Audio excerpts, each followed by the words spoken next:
any credit.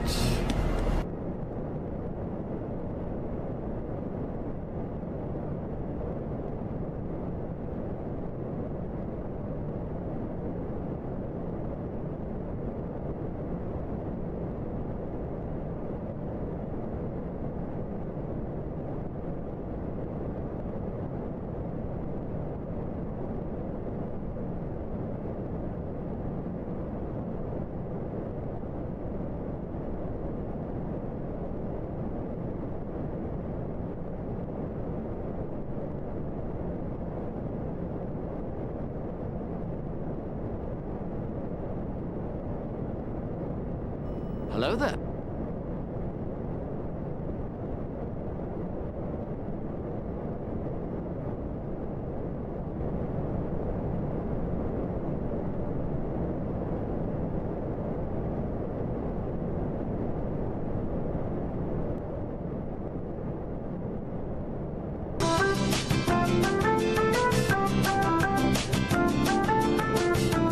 Thanks to the training I received in the Empire, I have all the skills I need to make it in the real world. Chasing rebel scum, killing Luke's aunt and uncle, telling people to move along. The Empire.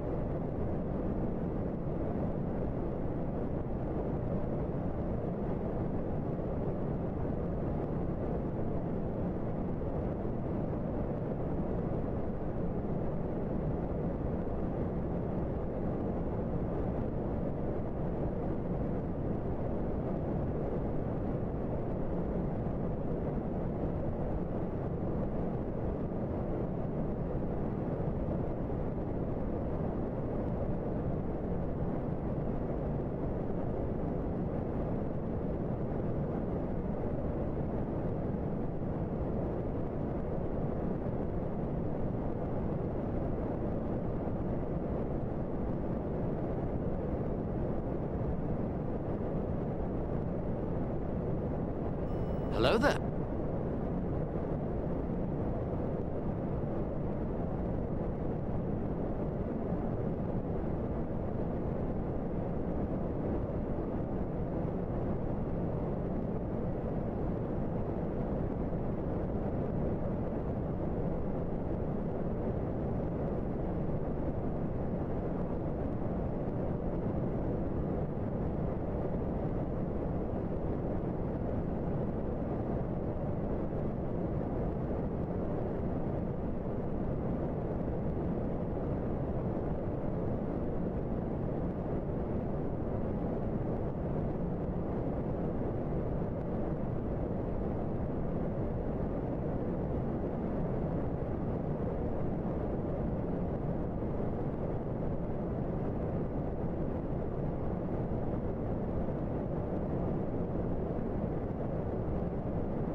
Intergalactic proton-powered electrical tentacled advertising droids. Hi, I'm Darth Harrington of Darth Harrington's Intergalactic proton-powered electrical tentacled advertising droids Emporium and Moonbase. Due to a garbled subspace transmission, I am currently overstocked on all intergalactic proton-powered electrical tentacled advertising droids, and I am passing the savings on to you!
Incoming transponder code received.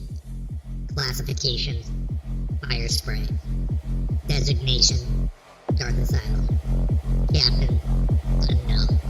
Port: unknown. Weapons profile: unknown.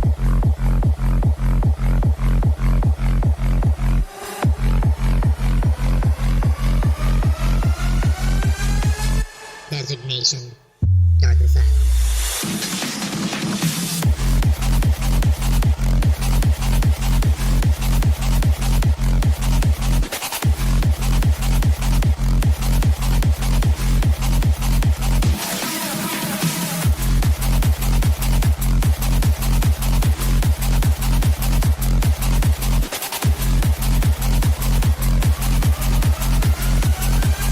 Incoming transponder received. Classification: fire spray.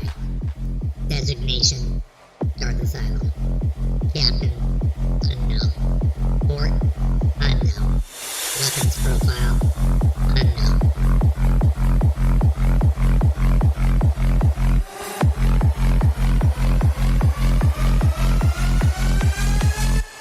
Designation: Darth Asylum.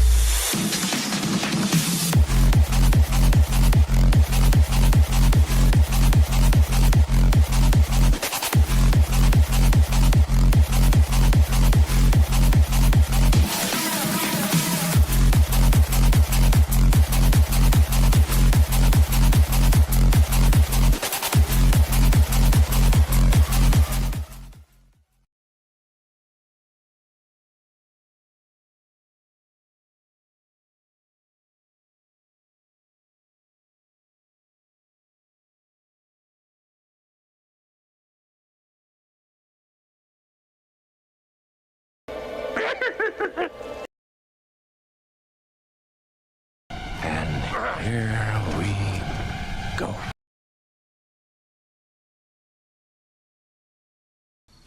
What? Did we just become best friends? Yep.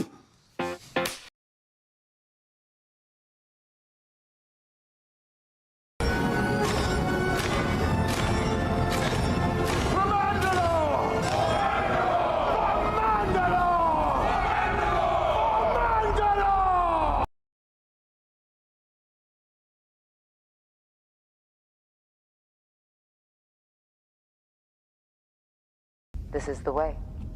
This is the way. This is the way.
And here we go.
Well, good morning, good afternoon, good evening, good night, you awesomely beautiful people of the galaxy, and welcome again to another episode of the Darth Asylum podcast. This is episode 9. Yes, episode 9. I am your host of Darth Asylum, broadcasting live from hyperspace, and we are back, and it is another Wednesday. So yes, we are back. It is episode 9 of the podcast. So, again, I hope you guys are all having a great and safe week in your parts of the galaxy. But yes, we are back. It is Wednesday, and we are officially 9 episodes deep into the podcast. Yes. So that means that we are actually watching tonight the last official episode of the Skywalker saga. Yes, we are going to be watching The Rise of Skywalker, Star Wars Episode 9. And I did confirm it that is the official ending to the Skywalker saga, meaning the scope of the Skywalker legacy, adventures, whatever you want to call it, is actually ending in this movie. Yes. So, does it?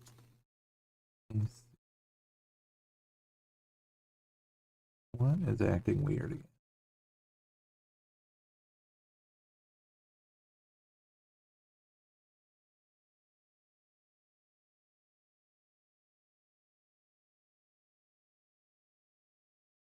Oh.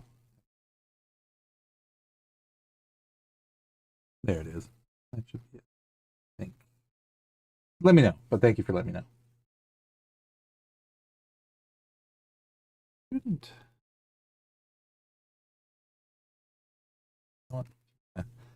We'll cancel all that out anyway, because OBS just did an update also, so just came back perfect again. Yes. So let us take a minute and recognize the legends that are among us real quick in the chat. But yes, man, thank you for coming in on the YouTube side. I hope you're still there, and I hope you're having a great and safe week. On the Twitch side, we have Hunter, we have Nothing, we have Shadow, Lex.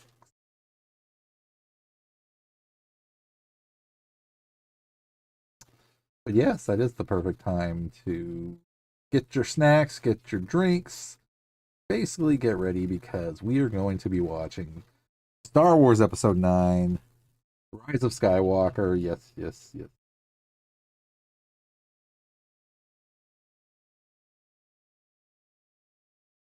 Attacked by a meteor? Probably. I mean, there's a lot of stuff that happens that honestly I never pay attention to be fair. But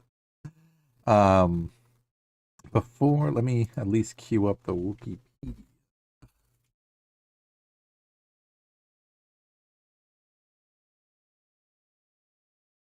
Of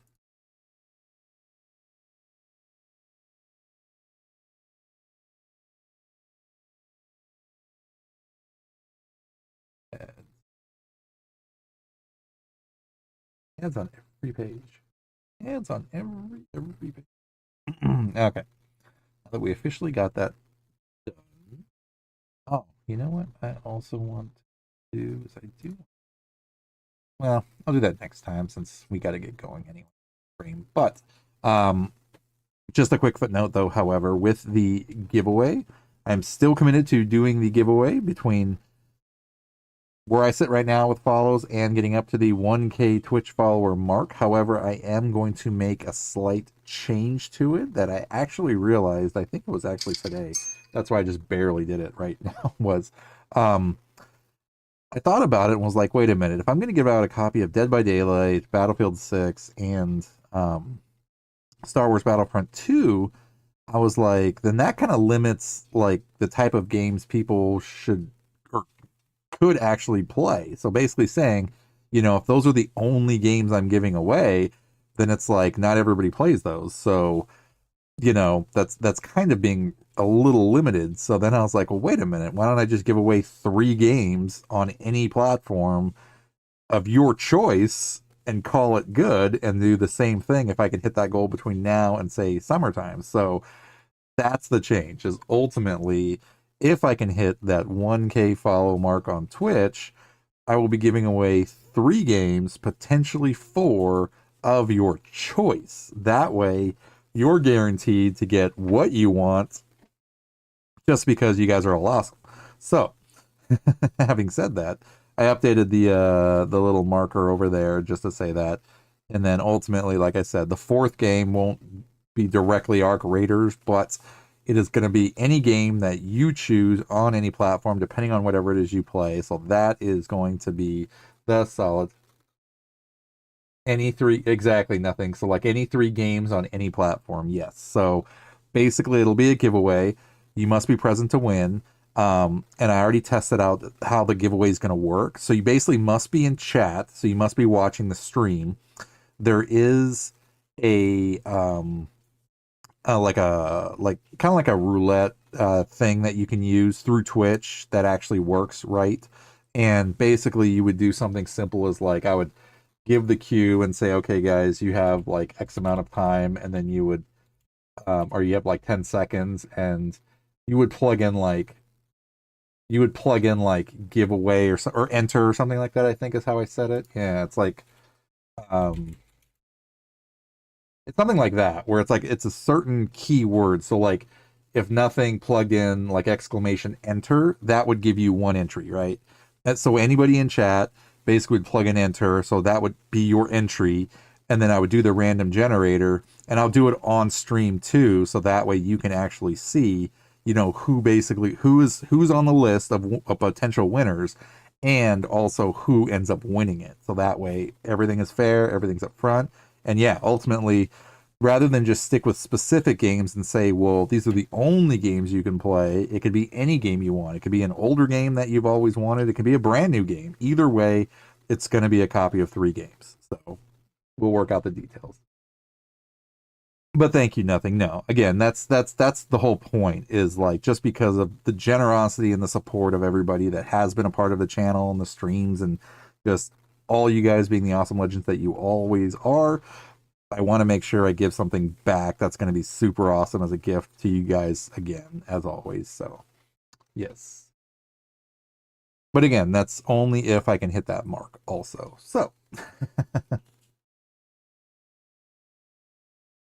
thank you, Wolf. I appreciate that, man. Yes, this is Boba Fett's helmet, actually. It's repainted. I fixed some things. I changed like the sorry, you can't really see because the green screen's acting weird, but I adjusted the antenna, filled in the hole over here, that kind of thing, repainted it, changed the visor so it's all, you know, like, you know, you can't see through, that kind of thing. But no, thank you very much, for man. Yes.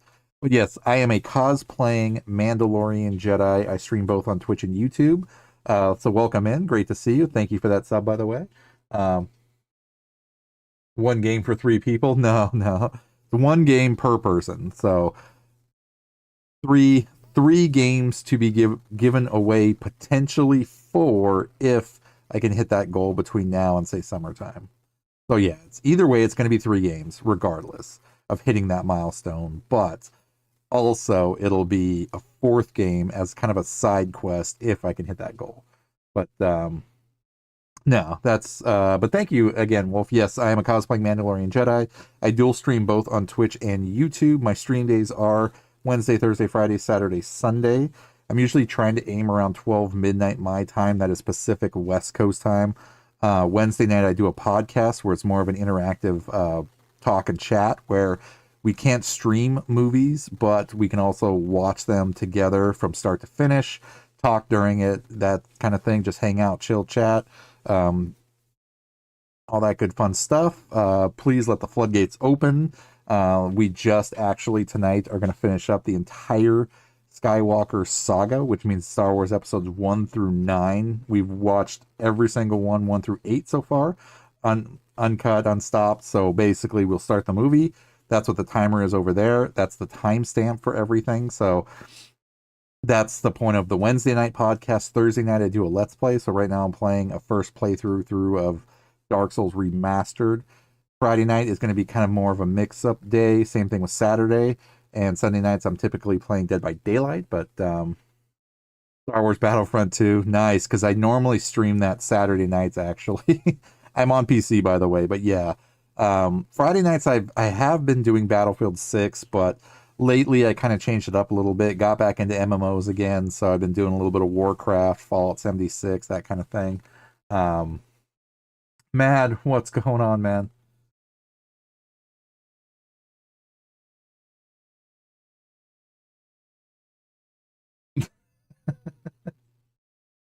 Nothing.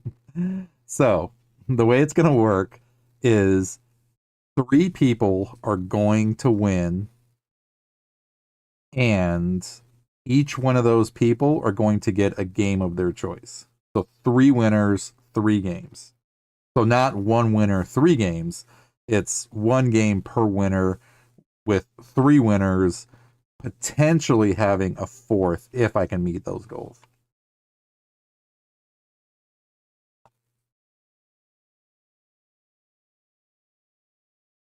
I know this year has definitely been a run and gun. So, all right, guys, I am going to jump in and do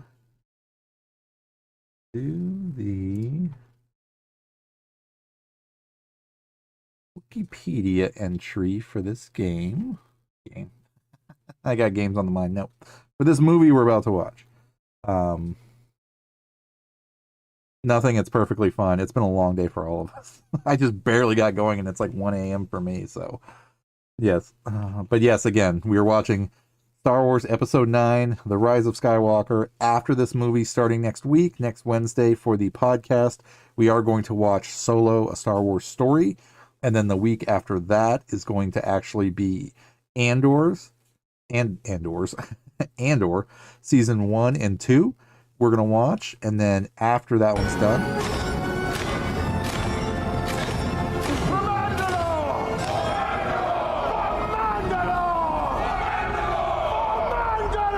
oh, it does work. I just turned off the volume, so there's no feedback. That's why. Yeah, so I was like, wait a minute, why can't I hear anything? It's because I shut some other things off. But yes, so right now, tonight, episode 9. And then next week will be Solo, A Star Wars Story. And then the week after that, we're going to start watching Andor Season 1 and 2. And then after Andor is completed, we'll watch Rogue One to complete that entire series off. So really exciting. Super stoked to be doing the podcast. And I upload all the podcasts to iHeartRadio and Spotify. So they are on there if you watch or listen to podcasts there. Interesting note, though, however, was episode 5 for me was not loading on Spotify, and I couldn't figure out why. So, like, it would load, and I would upload it, but then after, like, a couple days, it would just go away. And then, like, I would reload it, and then it would show up, and then it would go away until finally they sent me a thing saying that they were deleting even though the podcast was published for episode 5, it had... it was copyrighted for a little segment that was at the end of the podcast when we were watching a bunch of trailers for stuff. And not only trailers, but some YouTube videos and things like that that were Star Wars related. So I actually had to edit that part out and then just re-upload the podcast. So now episode 5 is finally on Spotify again, and it's on iHeartRadio, but it's basically just the podcast without the extra ending part to it with all the trailers and stuff we were watching, because that's what got flagged on it. And I was like, why isn't this staying? Because every other podcast we did was fine except for that one, but that's why. So it's okay. All right, so we're going to get through the beginning, or the Wikipedia entry, because Wikipedia is the only pedia that I trust, because these guys probably definitely know their stuff. So, having said that, it says, the saga will end, the story lives forever. That was the final trailer. So Star Wars Episode 9, The Rise of Skywalker, marketed as Star Wars The Rise of Skywalker, is a 2019 film directed by J.J. Abrams from a script by Abrams and Chris Terrio. It is the third and final part of the Star Wars sequel trilogy. The film, produced by Lucasfilm president Kathleen Kennedy, is a continuation of 2015's The Force Awakens, which Abrams also directed and co-wrote, and 2017's The Last Jedi. Lucasfilm has referred to The Rise of Skywalker as the 9th and final installment of the Skywalker saga.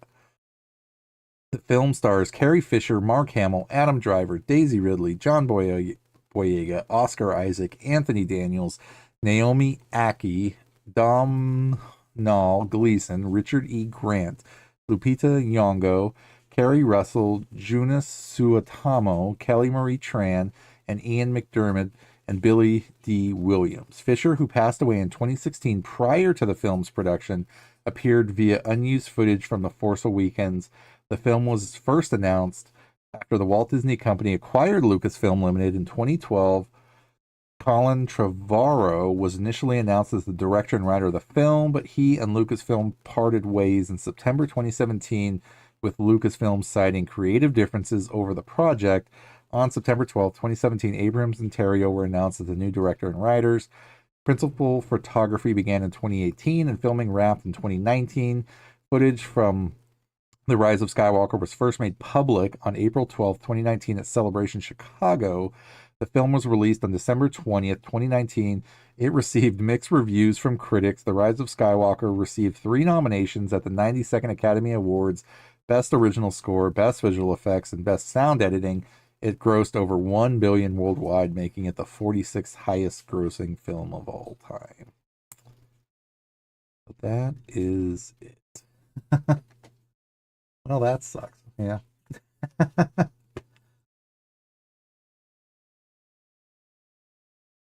Like Mando says, this is way Wolf. I have a perfect emote for that too. That is not it. Was absolutely not it. This one. This is the way. This is the way. This is the way. So, okay, that is officially the entry. So I think there's nothing else really left other than just get the movie started. So I'm going to set up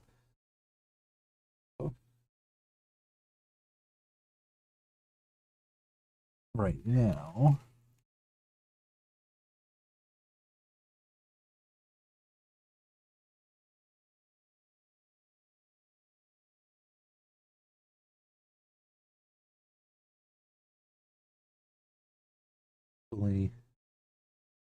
Do not.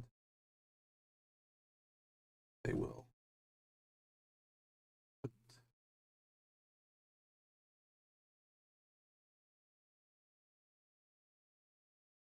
There's definitely going to be plenty of things to watch. We are not going to be running out of anything anytime soon, that's for sure.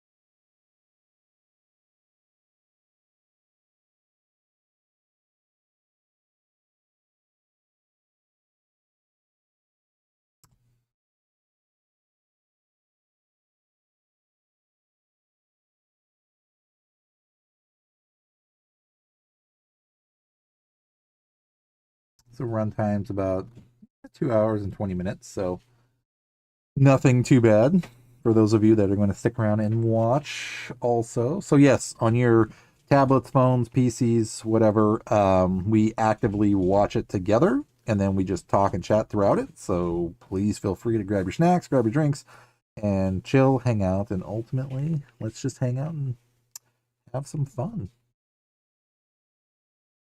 Watching the last of the movies, episode 9. Right. Help it. The time has come. Execute Order All right, so at the count 66. of here we go. That's when I'm going to start it. So, here we go. And here we go. Started. Officially on our way.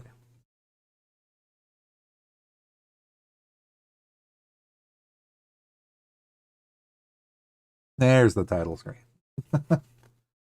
There's the title screen. And the opening crawl. Episode 9. The Rise of Skywalker.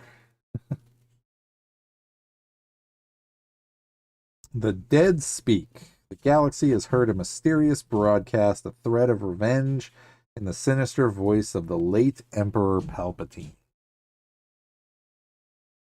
General Leia Organa dispatches secret agents to gather intelligence, while Rey, the last hope of the Jedi, trains for battle against the diabolical First Order. We can't speak.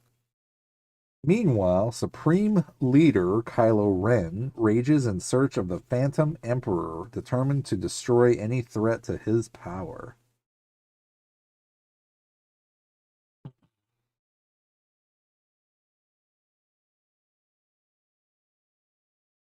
Well, you got to admit, Kylo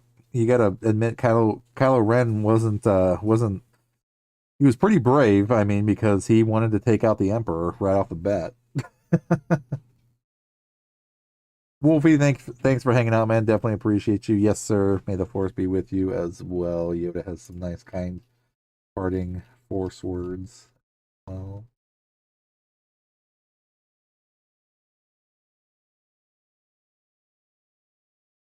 there. May the Force be with you.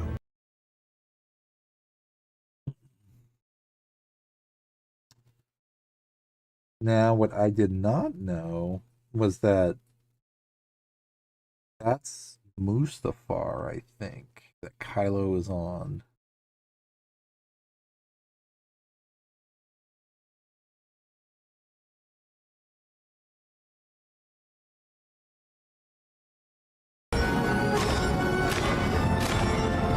Yeah, at the beginning of Star Wars, The Rise of Skywalker, Kylo Ren is on Mustafar, a volcanic planet where Darth Vader's castle is located. He's seen battling the Alasmic of Windset cultists to retrieve a Sith Wayfinder, which leads him to Exegol. Dragon, welcome back in. Good to see you. Yeah, for the longest time, I did not know what planet Kylo was on, actually, until, yeah, recently it was like, just like not too long ago, I actually found that out that that first planet was, because I think it just popped in my head when I was just watching these randomly and was like, wait a minute, what planet? I never knew what planet that was on at the very beginning of this movie, and that's what it is. It's Mustafar.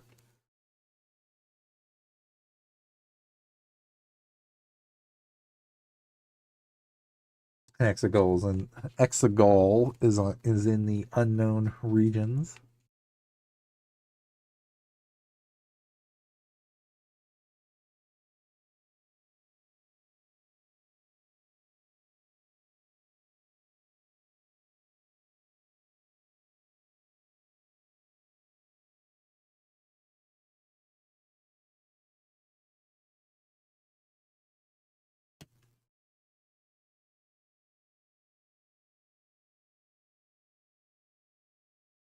Yeah, it's funny.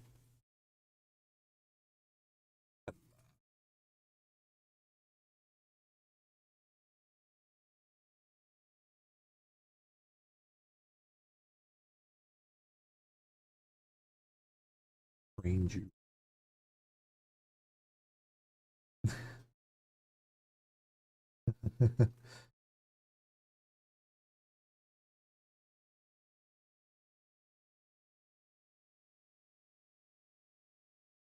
Inside your head.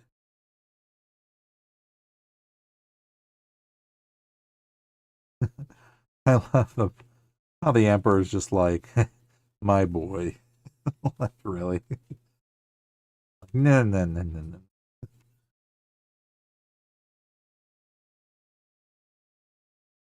You don't own this movie?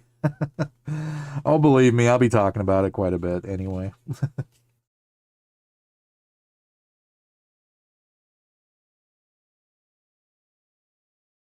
The pathway. Many abilities.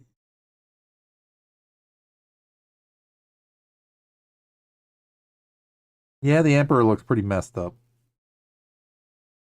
I love how Kylo Ren literally walks through like tanks of Snoke.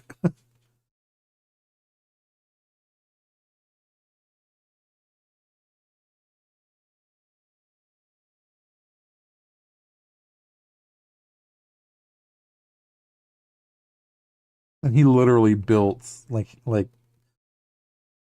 Palpatine literally built like a whole nother empire there.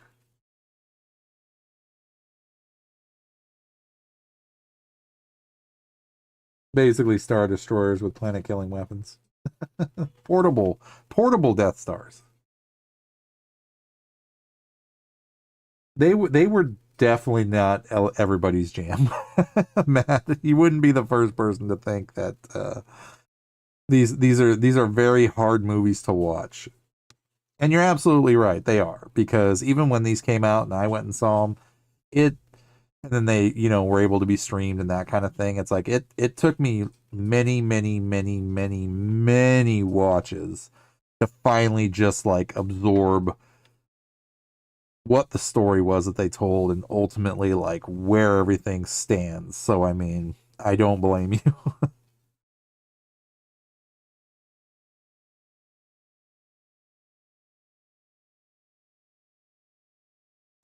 Well, and the funny thing too is a big push on this movie I know was that a lot of people didn't like the fact that Palpatine returned, but see, again, I read some of the like a lot of the Legend stuff or Expanded Universe EU, and in that Palpatine returned, like he came back, so through cloning.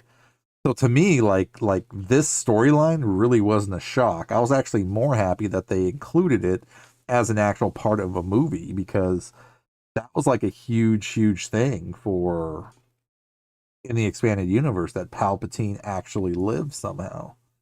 Um, oh yeah, yeah. I mean the stories from 7, 8, and 9 were absolutely not the vision, of course, that Lucas wanted. Disney took over and scrapped his vision and basically came up with their own, which is fine. That was their prerogative, but you know,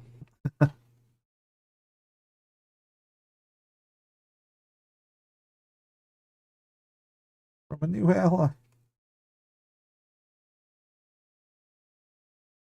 I love how he basically pushes the Falcon so far that it's like they light speed skip. That's just freaking crazy. I mean, one of the biggest pushes too with this movie in particular was that they crammed a lot of stuff in one movie also. So I mean, it's supposed to be the sequel, so they just kind of like threw everything in there to be like, okay, let's wrap everything up, but then do something.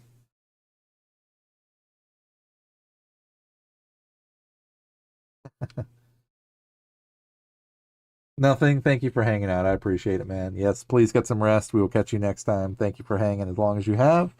We will catch you next time, my dude. Wolf is back. Yes, just like how Anakin came back as Darth Vader. Well, hopefully you're doing a little bit better than he did because he did come back from a very bad situation, but he was very different after the fact. That is.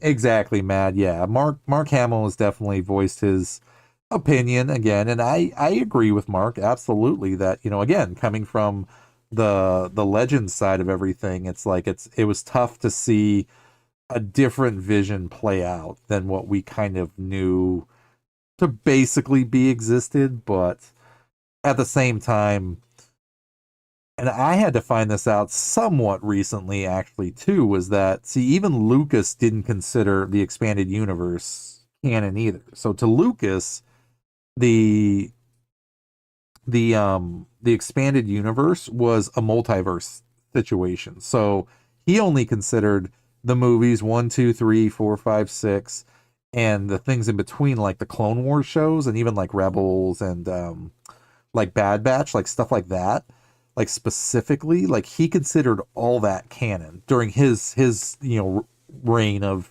control.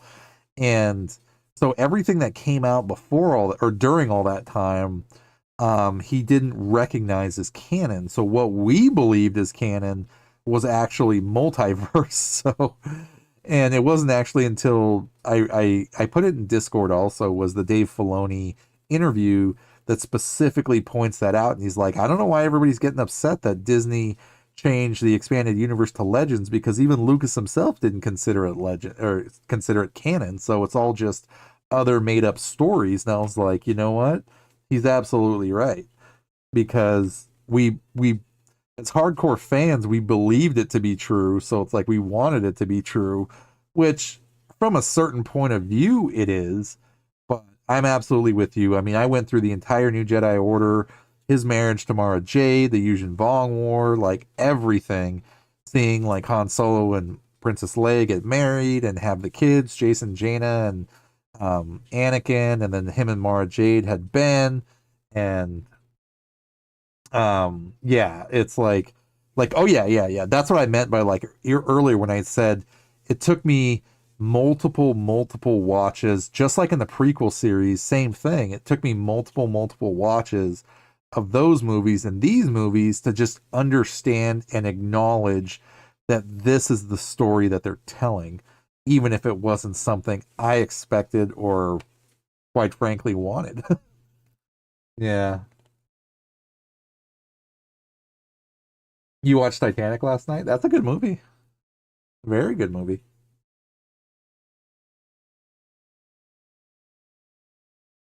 See, but again, I like the aspect. Even right now, we're at the part where Ray's, doing her training exercises and stuff like that, and even though the fighting choreography in the sequel trilogy was obviously nothing compared to what we've seen before.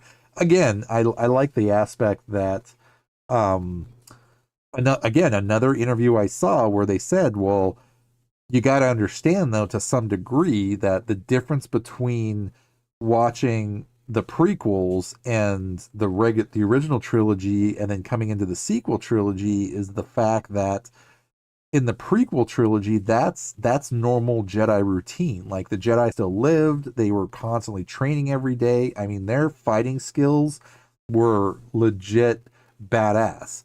And that's why we can see the fighting that we did, because it was like next to nature to them, to be able to defend themselves the way they did.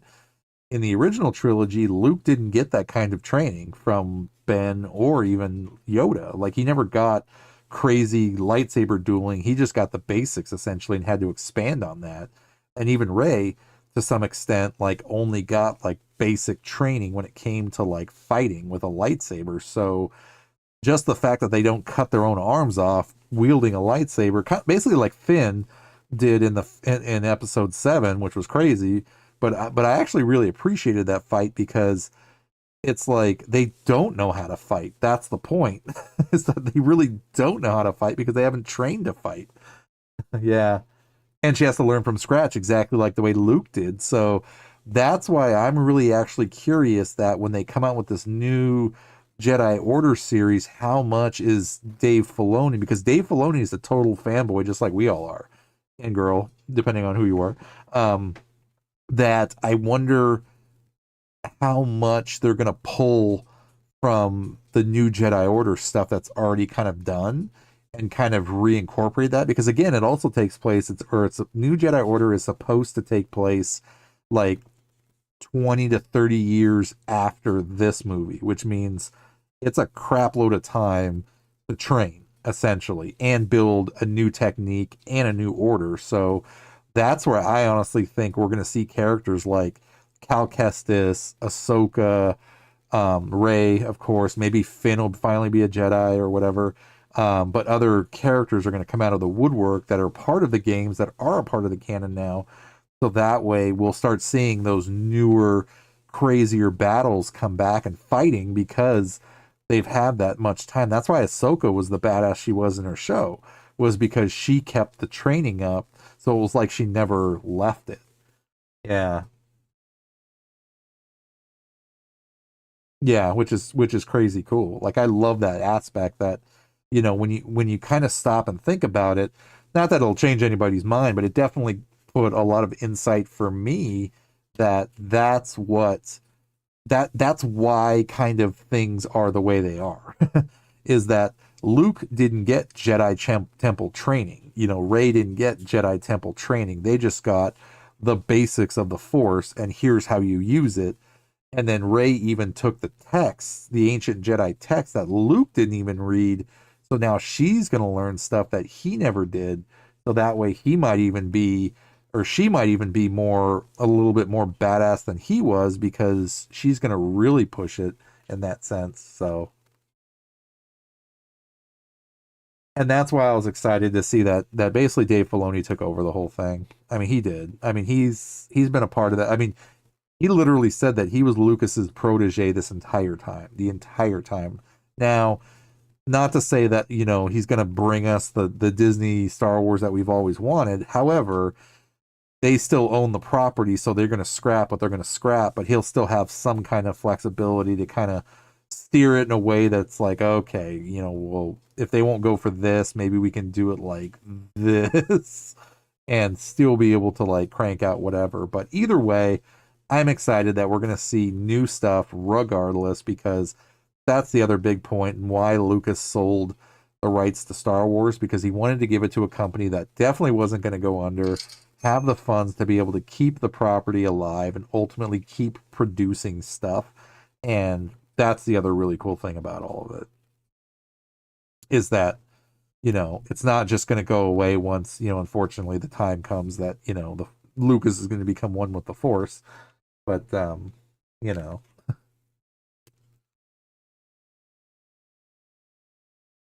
we're also getting a lot of really cool stuff too out of it.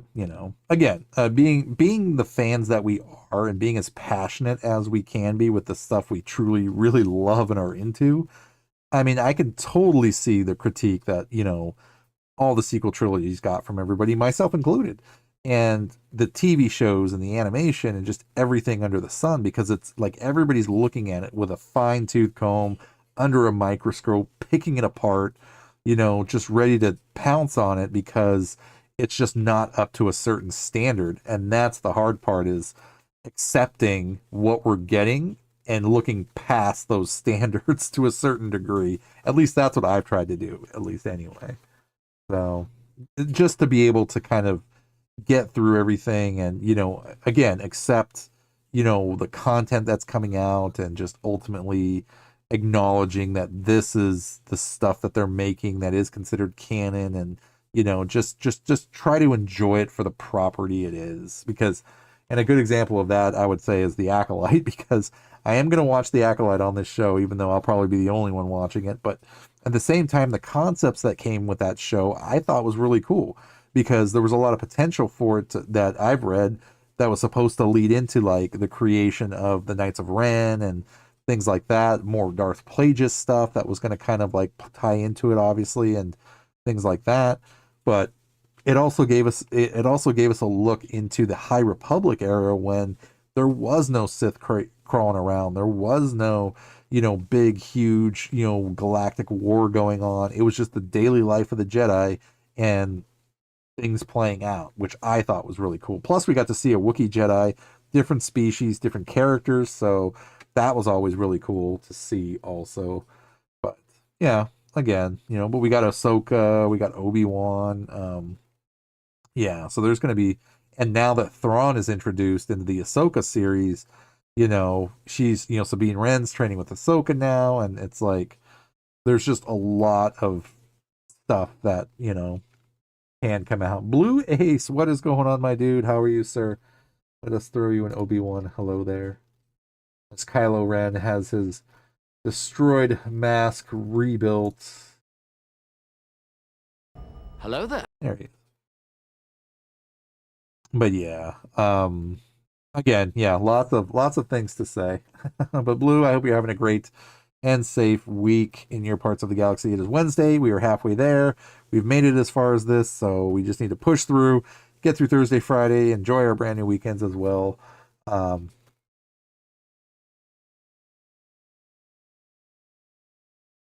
got one episode in and my brain broke. I gotta grow a bit before I can sit down and watch Acolyte. Yeah, I mean, don't get me wrong. I mean, as big as a supporter as I am for anything that is Star Wars that has come out, and I still am, I am not oblivious to the fact of the impact certain shows have had in general, or what they've tried to do, or how it came off, and things like that. I am not oblivious to any of that. Absolutely not. It is just for me more about not tearing it apart, but just picking the good qualities out of it all and moving on with my life. Highway, what's going on, man?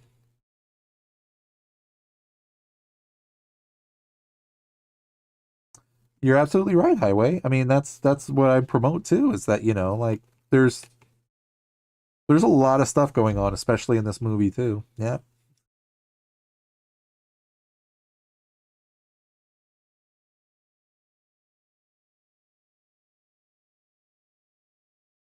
I love how the, the first order is like, how can we trust the Emperor? And Kylo's basically like, "Yep, trust them. I'm gonna go look for the scavenger. You guys, work it out."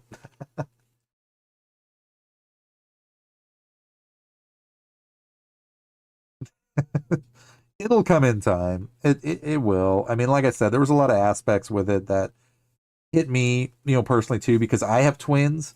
So the show was about twins, so I like that dynamic and aspect of it too. So, again, I mean, there was, and like I said, even in the acolyte, the even this the atmosphere and the time period, because we have not had an actual like live action animation or TV show that revolved around the High Republic. And that was one thing I was super excited about. Super excited because, again, there was no Empire, there was no Galactic Civil War going on, there was no like Mandalorian Civil War, there was no, just Sith Civil War. There was just nothing that the galaxy was just up in arms about. It was just the day to day, planet to planet struggles that was just life, and the Jedi were the peacekeepers who just went out on missions and went to investigate stuff and things like that. That's what I really liked too.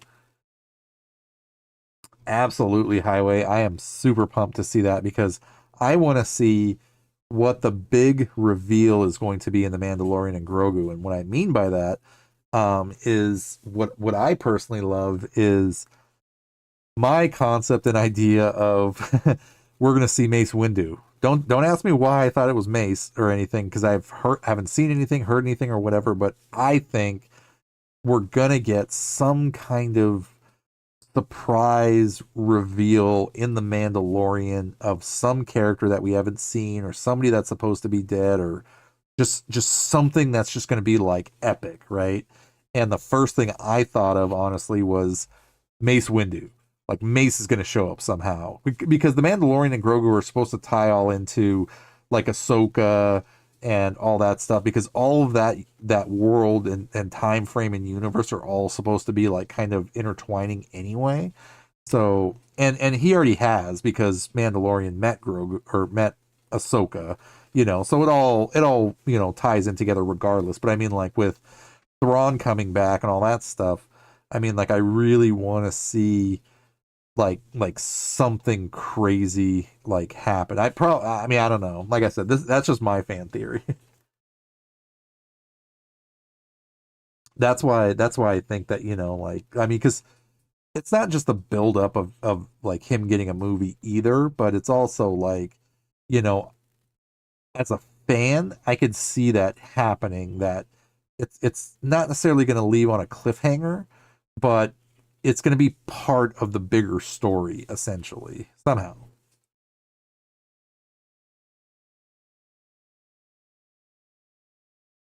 I'm going to turn you to the dark side.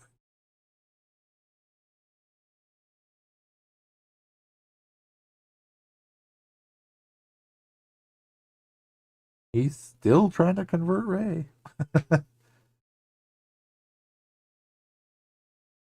Yeah, you're absolutely right, Matt. I mean, it probably isn't. That's just me personally saying, like something that nobody is considering, like, like out of the woodwork, like, you know, something that's just like, oh my God, like, did you see that? Like, I can't believe blah, blah, blah showed up.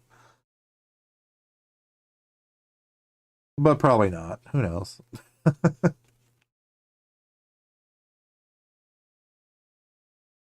I mean, he did confirm. Lucas did confirm that he is still alive. So, you never know.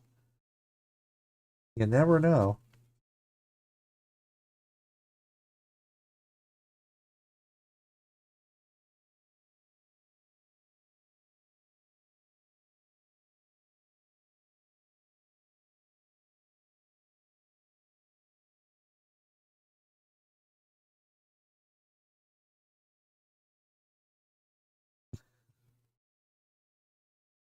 I love that. It's General Lando Calrissian. I know who it is. 3PO. Like we know it. We know who that is. We know it. We know it.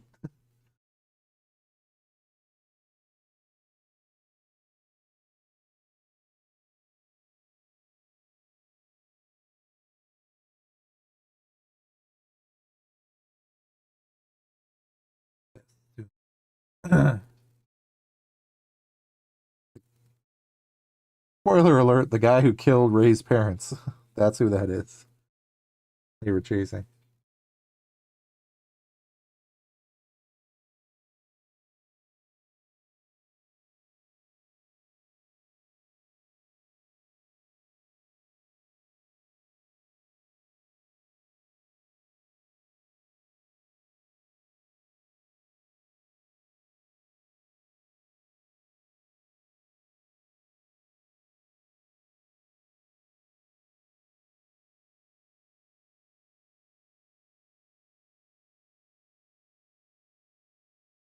Yeah.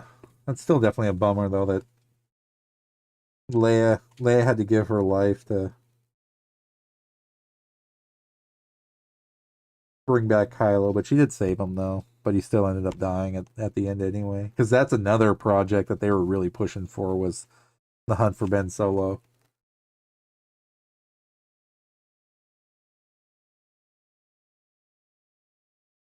Or maybe it'll be Ben Solo who will make an appearance in Mandalorian and Grogu.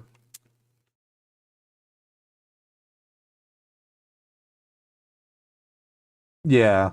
No, I agree, Matt. Absolutely. I think probably they'll do the same thing. Yeah.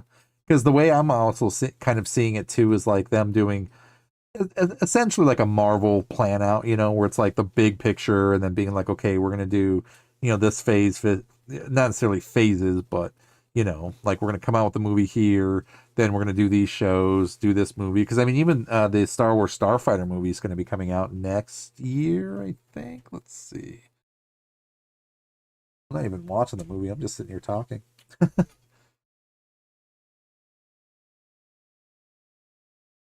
2027, yeah. Upcoming American space opera film directed by Sean Levy and written by Jonathan Tropper. Going to be released May 28th, 2027. So yeah, it's going to be almost about a year from now. Probably. Because that's a whole nother point too, was that with Ahsoka coming back, well, with the way Ahsoka happened and Ezra actually coming back, like to the present, Ezra is going to be part of that new Jedi Order, I feel. So we're going to get like Ahsoka, Sabine, Ezra, Rey, Cal Kestis. I mean, there's just a ton of people that, and even Rey's new Jedi Order. That's why I said, like, I think they're going to pull from the Luke's new Jedi Order, because just because Luke is like a Force ghost doesn't mean like Luke isn't going to be there and still help guide Rey, which is, I think, a way that Filoni is going to kind of rein in the new Jedi Order to be kind of what Luke's vision was, but Rey's just going to be the one to enact it and make it happen. Yeah. Knife King is back. What's up, man? KG, hello there. Ghost of Caldera is here. What is going on, Ghost? Hello there.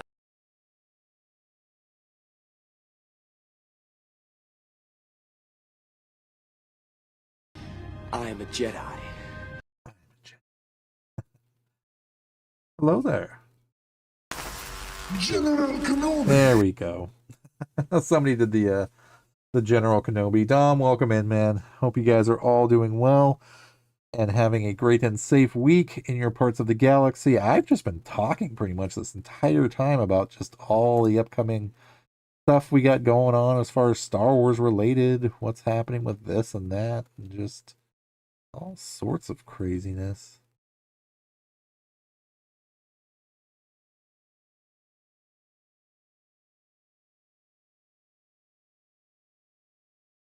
Hello there.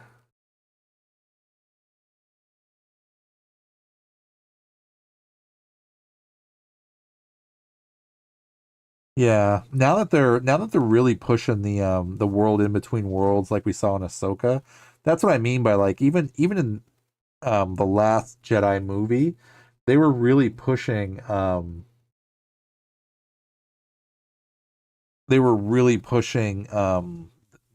the ability that they can still interact with the real world as a force ghost. Like just because they became one with the force doesn't mean that they're like gone either. So Notch has a question.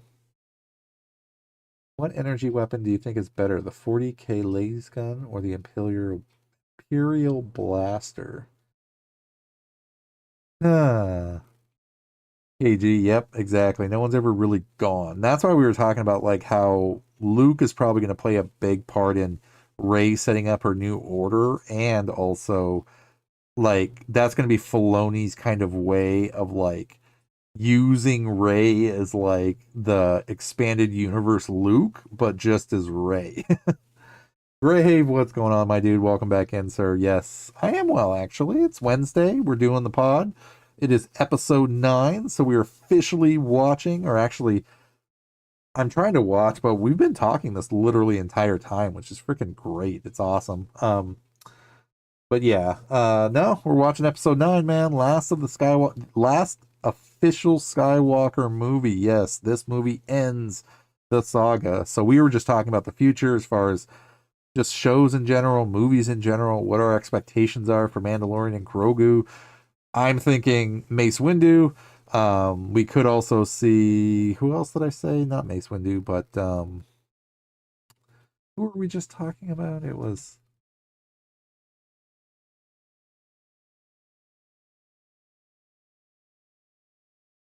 nitpick all over the details. Yeah, I just barely saw that, man.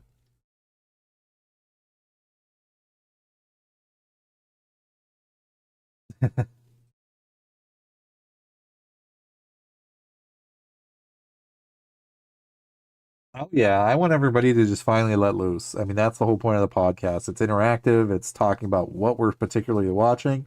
So in this case, it is episode 9, Rise of Skywalker. What do you like? What do you hate? I mean, just let the floodgates open. It's perfectly fine. I mean, I want to hear your thoughts too, because we've been I've been talking this like entire time about this and just all sorts of other stuff too, as everybody else is interacting also. So would love to see Luke helping Rey. That could also possibly help people who are against her taking the Skywalker name. It also makes sense to me for making a new Jedi Academy.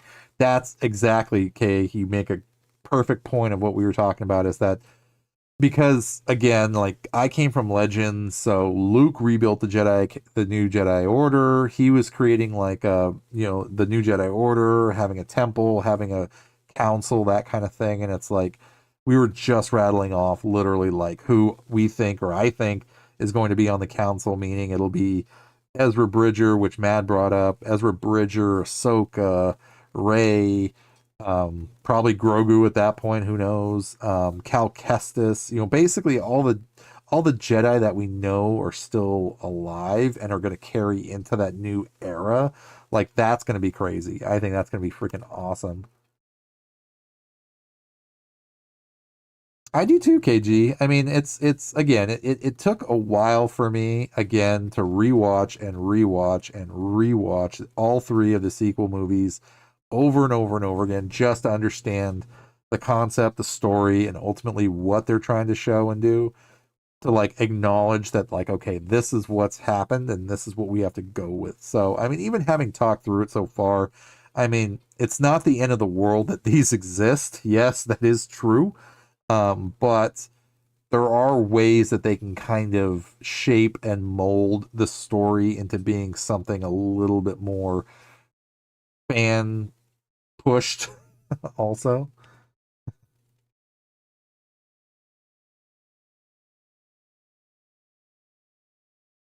Notch, I mean, that's a great point, man. That is absolutely a great point. Notch says, I don't get though why people bash Kylo's saber. People forget those who know how to make lightsabers are gone or dead. He had to cobble it together. Absolutely. And that's specifically what I was talking about as far as their fighting styles, is that back when the original trilogy started and even in the sequel trilogy, the difference between, and even people just bashing, like looking at the prequels saying, the Qui-Gon fights and the Obi-Wan and the Maul and just like all the fights and the Anakin and Obi fights like were just fantastic and they were just out of this world and crazy and just full of just insanity, right? Like, I had to remember and also read about the fact that, when Luke came around, he didn't have Jedi training the same way they did in the prequel trilogy, because that was like day-to-day regular training for them. I mean, to always stay focused and lightsaber train and stuff. Luke got a crash course in the Force and lightsaber training. Rey got a crash course in the Force and lightsaber training. So they will not look like Maul or Obi in the Prime or Annie, because they haven't learned that yet. But I think honestly that what we will see, though, however, is by the time the new Jedi Order comes around, we're going to see those fight scenes come back, because they've had enough time to basically be able to train and focus on combat and all that sort of thing. So we're going to see that return of crazy Jedi battles, because they finally have the time to. So it's not all cobbled, again, together.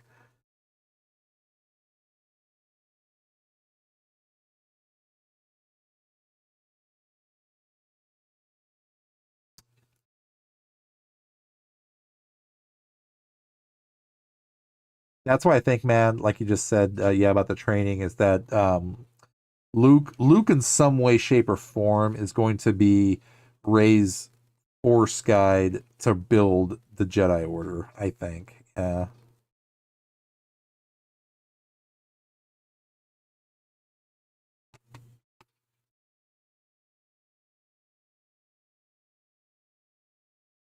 think they are, Kay. Actually, they're doing more and more stuff now that are kind of bridging the gaps between not only these movies but really showing like behind the scenes stuff, like not necessarily the Hunt for Ben Solo, which got scrapped, but more particularly like what was that new series that just came out about?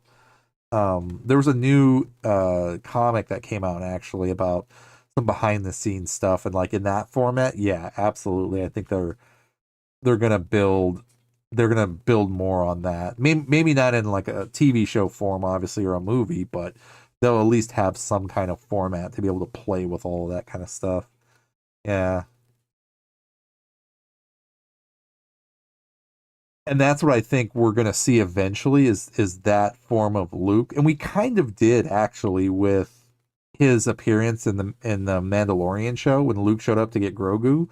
Like his badassedness. I mean, we saw old retired Luke basically, but we didn't see Luke after Jedi yet. And that was kind of our glimpse into his world of like pushing that training and not retiring yet. So yeah, I think there's a good chance we'll see something maybe. Yeah, for sure.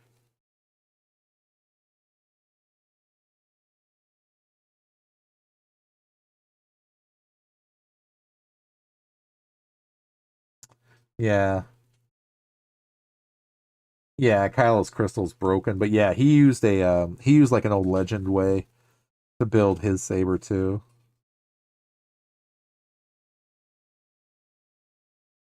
Yeah, yeah, I think that must have been it.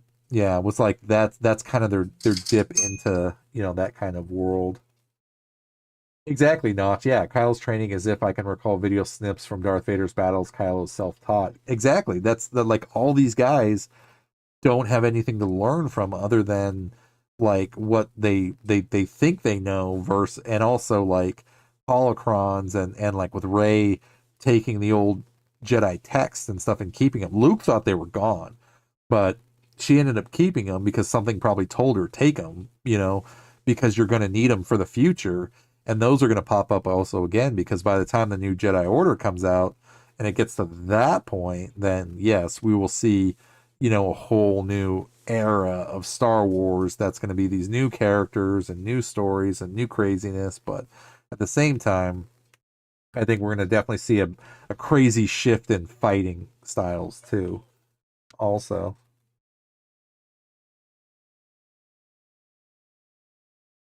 Oh, Rey and Kylo. They're struggling. And then our lightning fingers.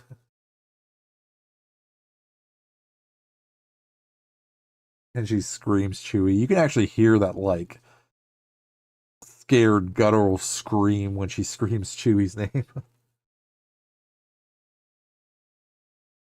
Actually, it really doesn't. It's probably helps because I constantly move around. I know I'm slouching all the time, so I'm always like basically like this for most of the stream, but it actually really doesn't, because the helmet itself doesn't weigh much. It's kind of more just like sits on your head, so it's more just like pretty much me adjusting it to make sure that like I could still see out of it, kind of thing.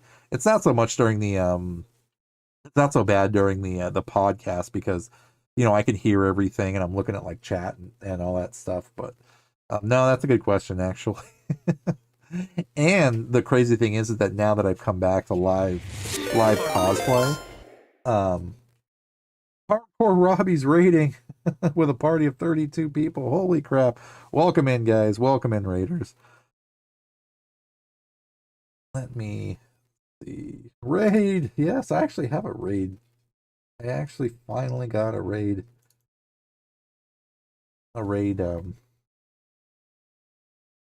emote, actually, finally. But welcome in, guys. I hope all you guys are having a great and safe week in your parts of the galaxy. This is the way, absolutely. Awake all night, thank you for that. And I have a nice redeem for that, too. Let me show you. This is the way. This is the way. And This also is the way. a Mandalore. Well, there's plenty of other ones also.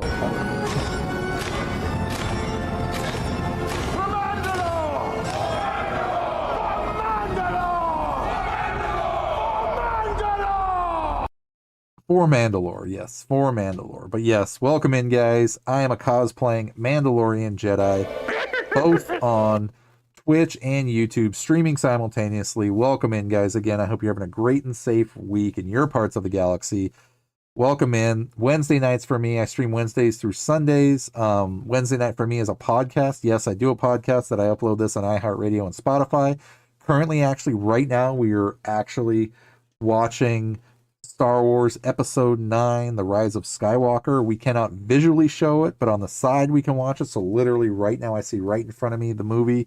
We stream it and watch it together. We talk, chat. What do we like? What do we hate? It's a reason to open the floodgates. This is Episode 9 of the podcast. So for the first 9 episodes of the podcast, I wanted to watch and make sure we took care of the Skywalker saga in general. But Robbie, thank you for that raid, man. Greatly appreciate it, dude. Yes, I'm busy, dude. Busy. 2026 has been a freaking run and gun of a year. I mean, I'm not joking, man. It's like it's just been every day has been crazy busy. Always go, but still been able to at least enjoy hanging out, doing the streams, hanging out with you guys, just having a good time. Either way, I am looking forward to the Mando movie. Absolutely. We were talking about that because part of my hope as a fan is a big reveal, like some kind of like big, oh my God, what is this, kind of thing.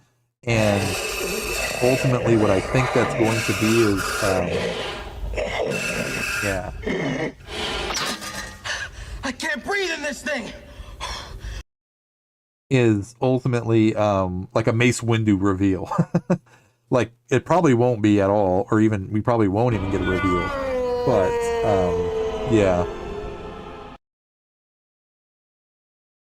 yeah. But at the same time, I think there's busy isn't bad. No. Not that anything's really bad. It's just just it's been run and gun. And even leading up to the end of the year of 2025, it was just run and gun. And then like literally right at the crack of midnight leading into 2026, it's just been just like go, go, go, go, go. But you know, that's not a bad thing either. Like you said, just, you know, hanging in there, doing crazy stuff. What? Did we just become That's best my newest friends? one. Yup. This is the way. This is the way. Awake all night. Thank you for that This follow, is the guys. way. I greatly appreciate it. Thank you for the support.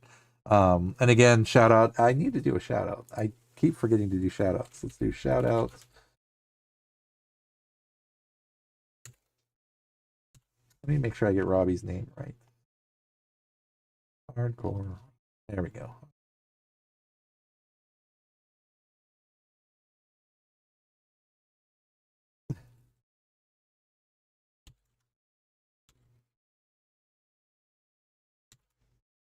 There we go. There's the shout out. Exactly. That's kind of what I meant by like like I want to see, even though like this is just me talking, is like a just some big huge like nobody knew this was coming kind of thing for that movie, for Mandalorian and Grogu. I mean like that's what I think, or my prediction's going to be, is that's what that's going to be. Yeah.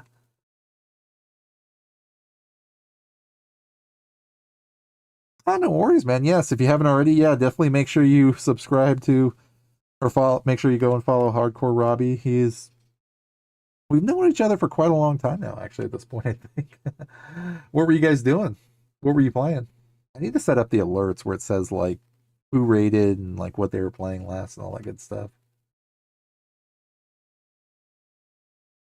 That's what I mean, Awake. Yep, absolutely. Like something that is just going to be like, oh my God, I can't believe like that we saw this person or that happened, or because it's a part of a bigger picture anyway, and we all kind of know that. So regardless, it's like we know that it's a part of something. So it's not going to be like ending anything. It's continuing on stuff.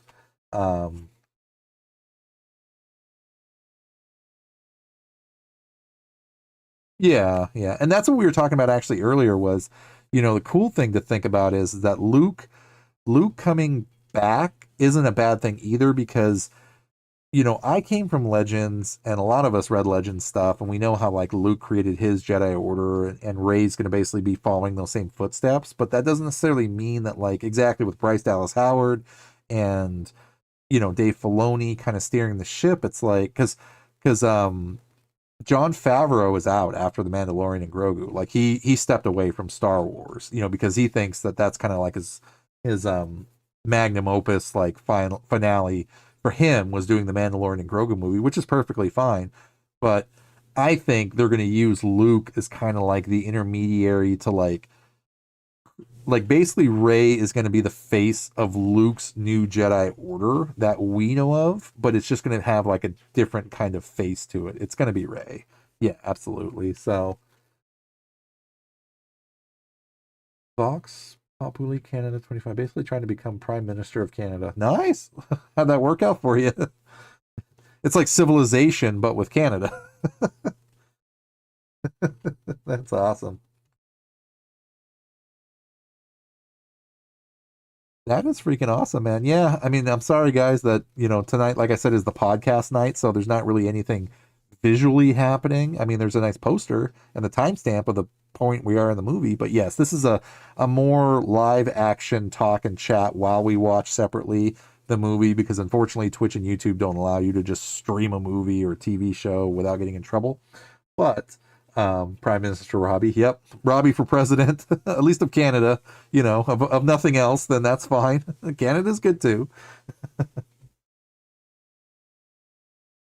You got a minority coalition, so he succeeded at becoming prime minister. Nice, very cool. We'll give a celebration to Robbie for being prime minister of Canada, or becoming prime minister of Canada.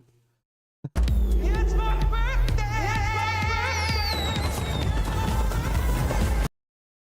but yeah, I just started this podcast. Like I said, this is actually episode 9 of the podcast, so the first 9 episodes. And the whole point of the podcast that I'm doing basically is as a talk and chat, like a mystery science theater kind of thing. That, ultimately, even though we can't visually watch it together, we can still watch it separately, but we can still talk about it, keep on point of the podcast, but still just share our thoughts, share our enthusiasm, share our crazy fan base in this, talk about this and that, whatever. Sorry, KG, I did not see that. Lightning fingers is when I realized she was a Palpatine. I know it's General Darkseid thing, but narratively, that's a good point, because I didn't even make that connection. I really didn't. I just thought like, oh crap, she just like dove into the, because see, even in The Last Jedi, the crazy thing is that even Luke was shocked, because like as soon as the dark side reached out, she went right for it. Like she didn't even try to like resist. She was just like, okay, let's go. And that's why I kind of think, even with, from a Legends point of view, Luke going to the dark side and Dark Empire with the clone emperor and all that, like I see hints of all that kind of sprinkled into these stories too, because the Emperor did come back. There is a pull to the dark side from a light side character, that kind of thing. So you see that kind of mirrored image in Rey and things like that. But Rook Cast could be the armorer, potentially. John Williams cameo. Yep.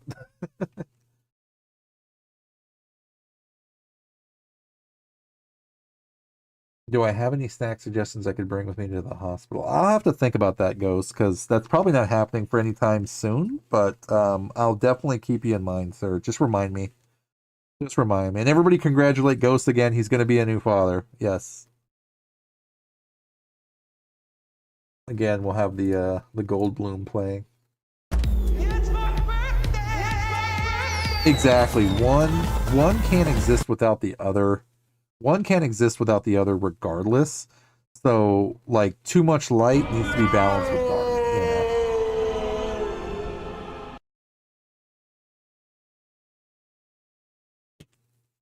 Yeah, and that's why KG just said watching it back, you realize how much Rey struggles with the dark, whereas her mirror Ben struggles with the light. That is absolutely the perfect way to say that. Yes, KG, you're absolutely right.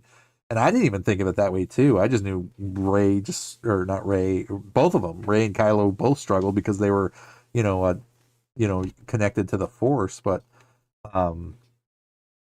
Mad Tank from YouTube says congratulations, Ghost.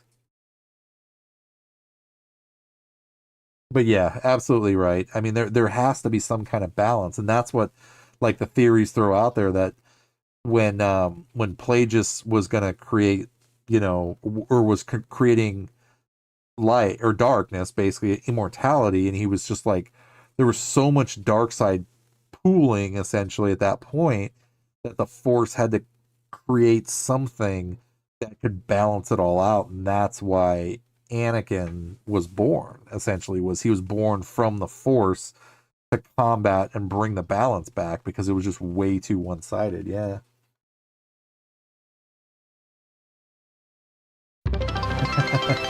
Spare any credits.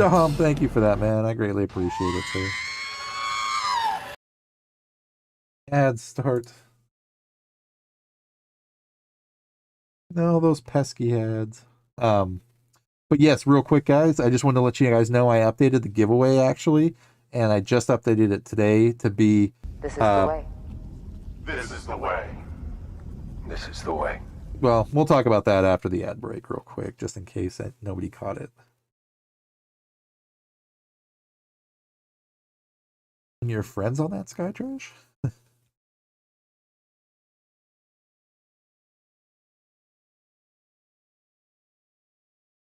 It's Babu Freak. I love how, but the comedy in these sequel trilogies, though, you gotta admit, it is pretty funny. Like, they just literally rebooted C-3PO to like read back a Sith message, right? Because he knew it and he had it in his memory, but he couldn't do it because his protocols allowed him to not do it. But they basically rebooted his system so he could do it, wiped his memory out, and then he just introduces himself like he knows nobody, and he just came online for the first time ever. And then Poe just looks at him and goes, okay, that's going to be a problem. Like, Like, great. Well, tell Aiden we said hi. Tell him the stream and the channel all say hi to Aiden. Hey, hey.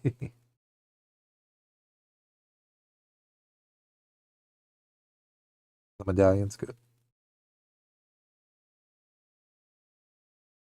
But yeah, there's just so much things, and that's why I love being a fan of not only just Star Wars, but like Star Trek, Warhammer, other stuff that just, like Lord of the Rings. I mean, I'm a fan of fantasy and all sorts of stuff like that. And it's like these worlds that we find ourselves in, it's just like you can get so lost in them because it's just like a never-ending rabbit hole of lore and stories and stuff and everything they've come out with, whether it's been a movie or a show or whatever. It's like it pulls you in, and then all it takes is just to look up one thing and be like, who is that character? And then you look up that character, which leads to this, which leads to that, which intertwines with this and that and this and that. And then it's just like it just like intersects and comes out, and it becomes a part of a bigger story. And then you get pulled in and you see other characters. And it's like, I really, really always loved the storytelling from Star Wars. I always have.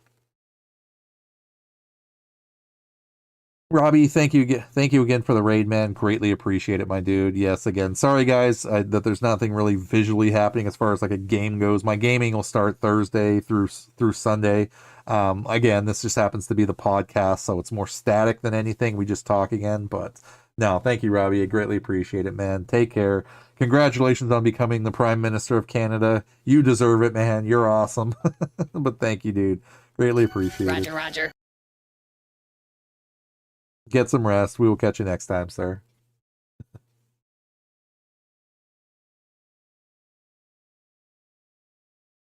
He's close.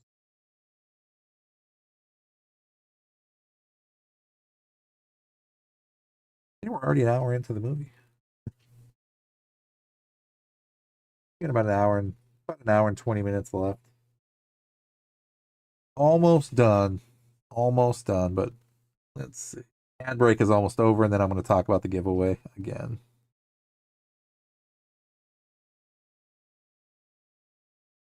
And then we'll take a cosplay break while we grab a drink. Yeah, I think I've literally actually been talking this like entire time, but it's awesome, man. You guys are just coming up with, all sorts of great subjects and topics about everything and anything, so it's great. So immersive, yeah. You're absolutely right, KG. That's exactly right. Yeah. You find out something new, and then you look into something else, and then, it's just there's so much to be a part of. It's great. Okay, so we're officially back. So yes. So like I was saying, yes, I am doing a video game giveaway. So I do have a Twitch goal, and that Twitch goal is to hit 1,000 followers on Twitch. And if that is possible and the Force does allow it, originally I was going to give away 3 specific games, and it was going to be Battlefield 6, Dead by Daylight, and Star Wars Battlefront 2 with a side quest of like, if I could say hit that goal between now and summertime, then I would have thrown Arc Raiders. But the more I thought of it, and it really hit me and struck me today about it, was that, not everybody's going to play those games, so not everybody's going to be as excited for any of those games, because sometimes, we all play different stuff anyway. So I was like, well, why should it be those specific when it should just be any game you want? So I changed the giveaway up a little bit. So again, like I said, should the Force allow it and allow me to get to that 1K follower mark on Twitch, I'm going to give away 3 games on any platform to the lucky winners. And should we be able to hit that goal between now and June or July and summertime, essentially, I will give away a 4th game, and that's any game you want. Any game you want on any platform. So if you're on PC, PlayStation, or Xbox, regardless, there's a video game you want, I will make sure that happens. And you will be gifted that game as a thank you for all of you guys' support, for being the freaking awesome legends that you guys all are. So thank you again for your support. Dom says, I really don't want to go to work. I've worked a 16 Monday, a 12 Tuesday, and a 14 Wednesday, and today is going to be at least another 12. Best case scenario, but something always goes wrong. Ah. No, don't be an adult. Don't make it so you can be an adult. Do what you got to do, sir.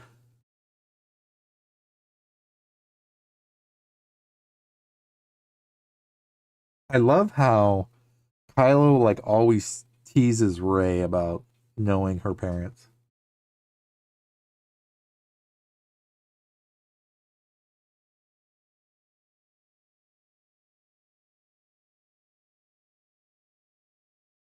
Like he's always just hanging that over her, which is crazy.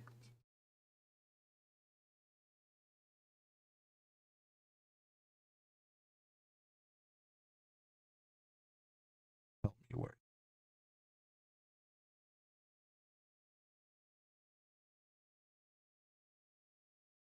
So what do you guys think? He was looking for you. But yes, we are actively watching the Rise of Skywalker right now. I'm watching it right in front of me. That is not streaming because against the terms and conditions of Twitch and YouTube, but it doesn't mean we can't talk about it or say what we like or don't like. How he gets under her skin, exactly, KG. It's like he's always like poking her, you know. Even that scene in the Last Jedi when she turns around and he's standing there with like no shirt on, and she's like, "Ugh, can you put a shirt on or something?" And he's like just standing there, and she's like, "Great, thanks," like whatever. But it's like he's always screwing with her.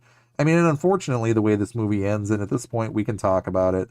That unfortunately, their romance and things like that, their connection obviously was well known, but like I would have liked to have seen how like their romance played out, and just ultimately like were they going to become essentially were Kylo and or not Kylo, but Ben and Rey gonna kind of be like the Luke and Mara Jade kind of concepts, going forward. I mean,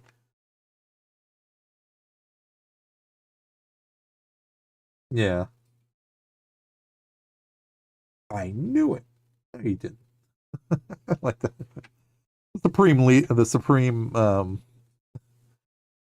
leader essentially of the First Order, Hux. Well, Kylo is, I guess, but yeah, Hux in this sense says, "I'm the spy," and he goes, "I knew it." It's like, no, you didn't. Like nobody knew that.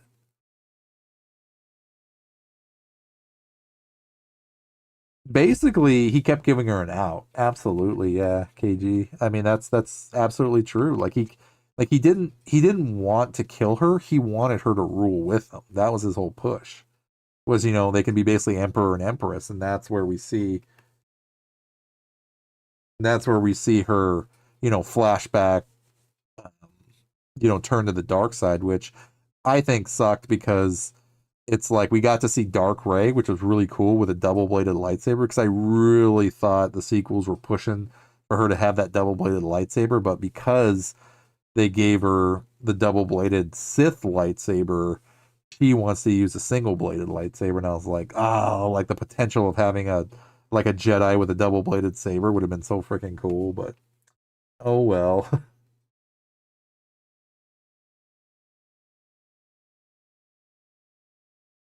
Alpha Virgo popping in. What is up, dude? Yes, sir.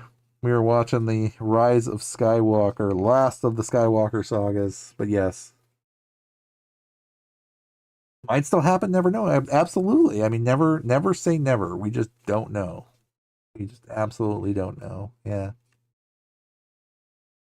And Kay just said the same thing on YouTube. Yeah, they still could be. They could change their minds on the hunt for Ben Solo, or at least bring him back in some similar way. And then Dom said, might still happen. You never know. Yep. Yep. We're all on the same page. It's like, it's just.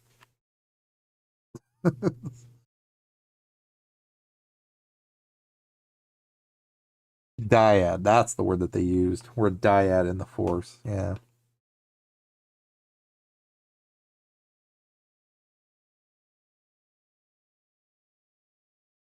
All right. So I'll be right back. I'm going to take a quick cosplay break. So we will get a chair stream just for at least 10, 15 minutes or so I can take a breather, sip some water, have a snack while we watch and talk and chat. So give me 1 second. But the mic will still be on. It's just we're gonna take a cosplay break really quickly.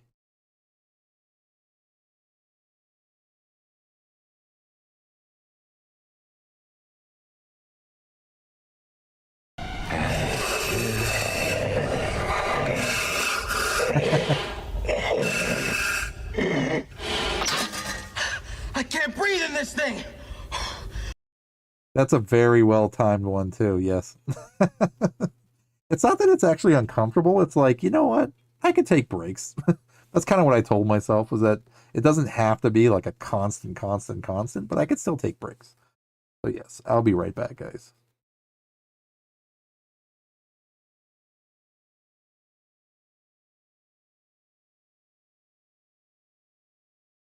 No. Don't pause. The movie still goes on. We never pause. Landing gears busted. How busted?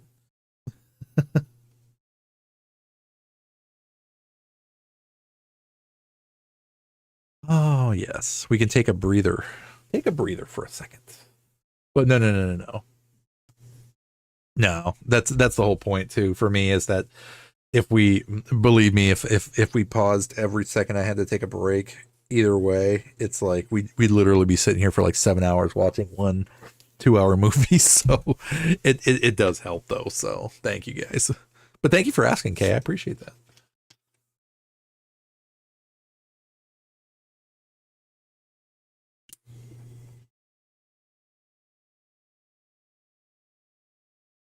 Well, Grave, I'm glad you were able to get your new controller, man.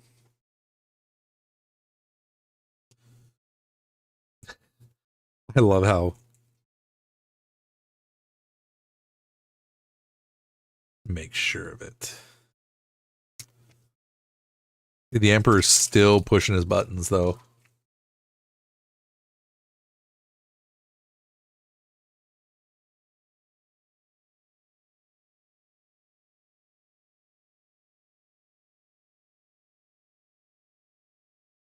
And you'll notice that too, Grave, with certain games, there's always stick drift to it, regardless of how you play it. Like I noticed that especially with Dead by Daylight, is even with my PS5 controller, I have stick drift on it, and I don't know why. That's just how it is.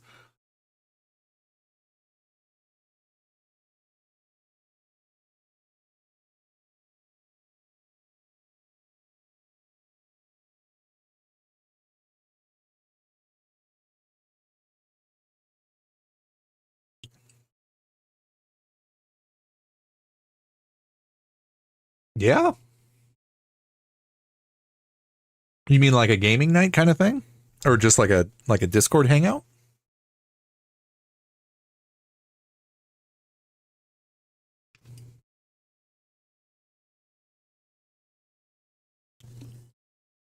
Aiden is back. Call of Duty.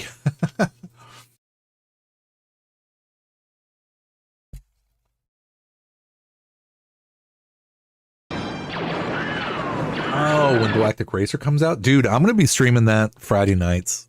So, which is going to be, because Shadow's East Coast time. So he's 3 hours ahead of me. So, oh, we absolutely can.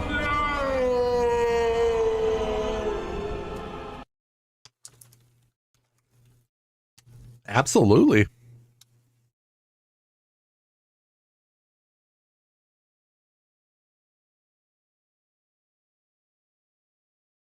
Yeah, it would just have to be planned. Same thing I think with Shadow and everybody else.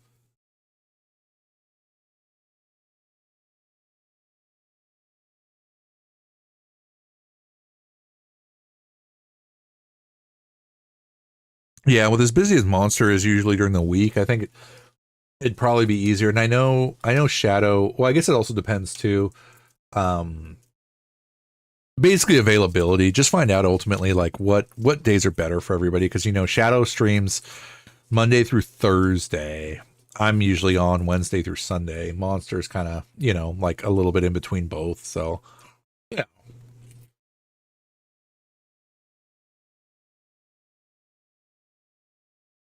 Hayden says Call of Duty weekend.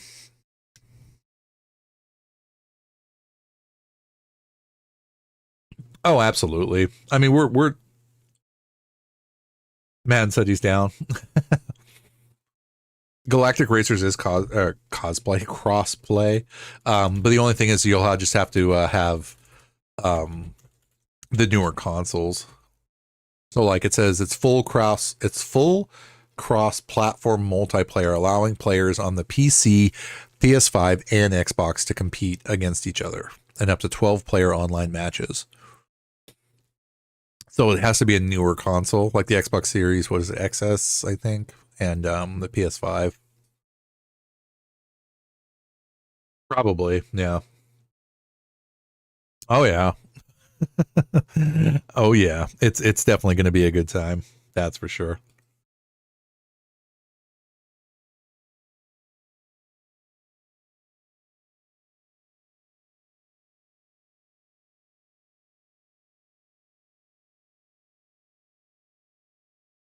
Yeah, yeah. You just have to coordinate it, man. I mean, it'll be like herding stray cats, but I'm totally down for it. Sure, absolutely. Yeah. Now, if you wanted to do, I mean, some people might be able to stream, some people might not. So yeah, I mean, loft cats. Yeah, exactly. That's exactly what it is.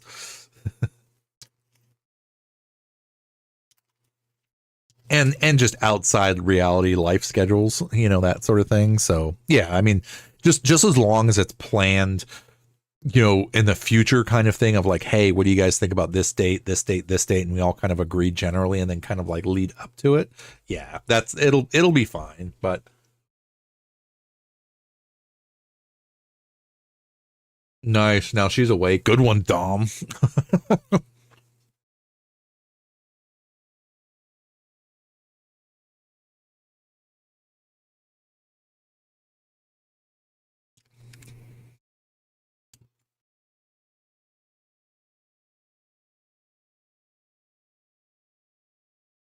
A poster you made for a Mandalorian event. Nice.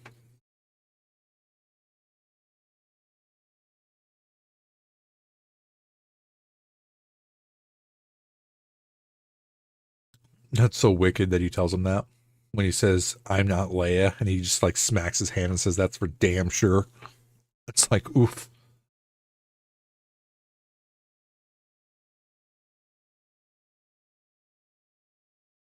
Oh, Aiden, question if you were still there. Um, what Call of Duty? Because I don't think I can stream mobile, but I can do Warzone at least. Oh yeah, Alpha. I actually finally put a timer, an actual like timestamp on the stream now. So now we'll actually know how far into the now we actually know how far into the movie we are without having to like plug it into chat. So yeah, we're an hour and 13 minutes into it. She's crawling into the Death Star ruins. Yeah. Oh yeah. I thought of that like two streams ago, I think, or two podcasts ago. I was like, wait a minute. I think there's like a timer clock I can just use and just use that, so that way everybody knows as soon as if you're going to be a part of the watch party or whatever. Um, yeah, then at least everybody will know right off the bat without having to see exactly where. Or I mean, not that asking was a problem either. It was just like I figured it'd be a nice visual for everybody to be like, oh, okay, they're an hour into the movie, they're 20 minutes, whatever, blah blah blah blah blah. But yeah, just even going back to like the Death Star after the fact is pretty crazy to think of, and the vault part I really like.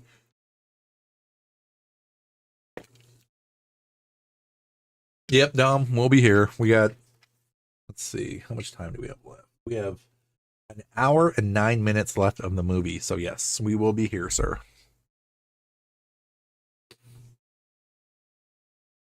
Yeah, that sucks, Grave. I wish you could have used a PS5 controller, but I guess there's just no compatibility with the fours. Fortunately.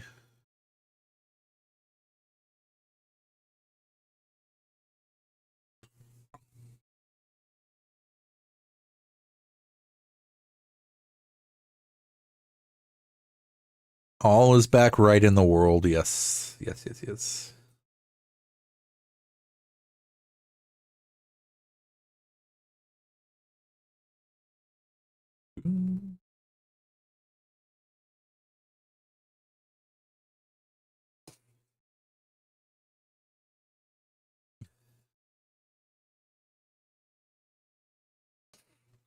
Even the fact that they added a like a vault, right? Like just literally adding like a vault to next to the throne room that obviously didn't exist when they first made the movie. It's like little things like that, them throwing in, I think really is cool, just because it's like this tiny little detail of like this movie. And then there's Dark Rey with her double-bladed Sith saber.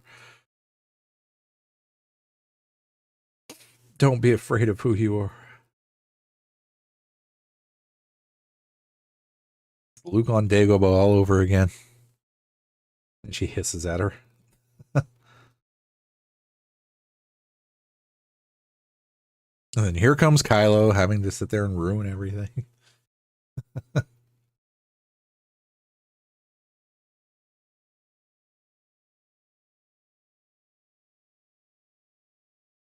I do like the aura of his chair in the background there, which I still think is in her sharp teeth. Yeah, she fully committed Sith at that point.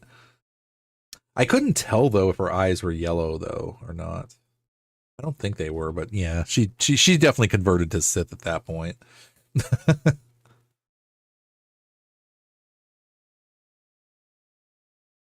I still love that story that Ian McDermott says about the throne room chair pushing buttons. Yep. That's how he had to use his feet to turn it because the electric swivel didn't work. Like I love, like every time I've seen him sitting in his throne chair, like I always think of him just like I can't unsee it at this point, even though you can't see it. It's like you can't unsee it or unhear it. It's him just like using his feet to just swivel, and actually like even if you just go back and you rewind it when he turns, it's like you can't even tell he's using his feet. So it's like he did it in such a slick, smooth way that he literally was able to turn without anybody catching the fact that he was using his feet to push it around without moving his knees or bumping up and down or anything, you know. It's just like, it's so funny. And Tarkin with his slippers. Exactly. Yep.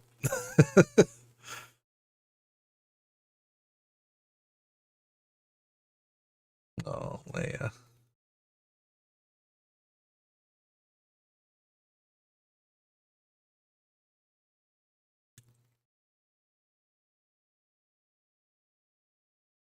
Our forever princess. Yeah, I really wish. I know that Lego Star Wars tapped into this. Like if you watch the Lego Star Wars Christmas special, like Finn keeps asking more about his training, like his Jedi training. Like I really hope that they push for that for him. Because I believe John Boyega said that he'd be open to, you know, obviously coming back as Finn, but would love to explore the Jedi side for that too.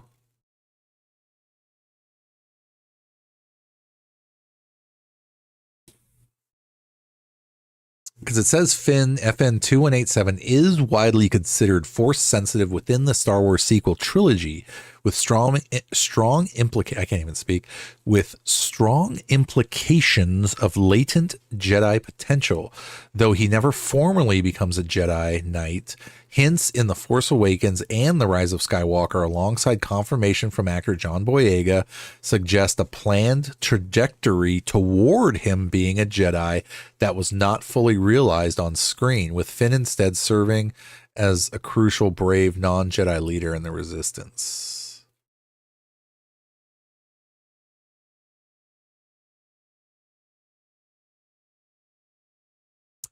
That's a really good point. Yeah, KG just said, I love the juxtaposition between the fight on Mustafar over lava and this fight with the water and its meaning. That's a really freaking good point. I never put that connection together. Yeah.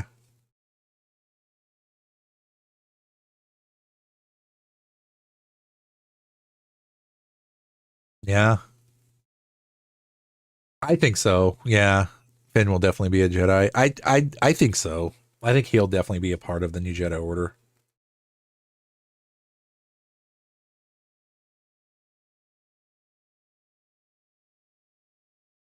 Yeah, because see, even in these fight scenes is what I'm talking about. Is that like even with the training that Ben was getting, you know, like, but Ben is like, if you ever play like Star Wars: The Old Republic, like Ben is like a Sith juggernaut, where it's like he's pushing, like Ben is pushing like strength and like dominating by just using the Force in like just a way that's like overpowering, like with just massive like heavy strikes and just like brute force forcing it basically, rather than try to like finesse in that sense. Man, thank you for popping in, man. Greatly appreciate the hangout, man. Yes, please get some rest, sir. We will catch you later. Thanks, man, for hanging. We'll catch you next time, dude. Leia.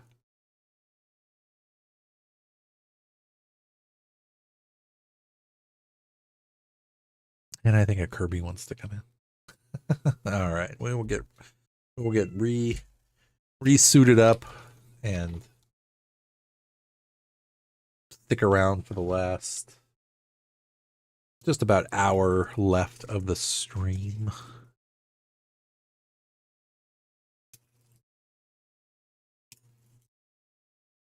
Yeah.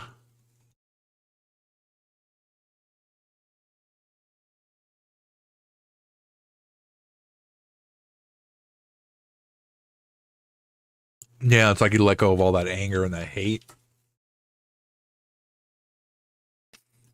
And you know Luke's in there going, oh, come, or not Luke, Anakin's looking at Rey going like, oh, come on. Like, that's what I wanted to do to Padme. And she's over there healing him.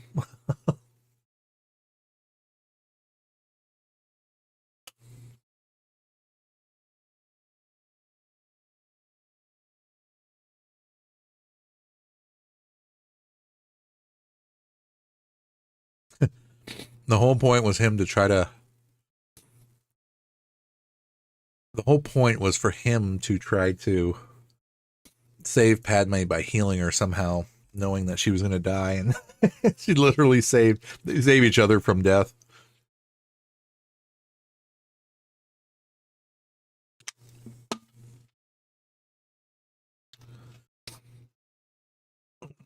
But they also never fully explain either, at least as far as I know, they don't fully explain like how Rey learned how to heal either. And that could be in the old ancient Jedi texts that was on the temple that Luke was on, that nobody knew about. Not even Anakin, obviously.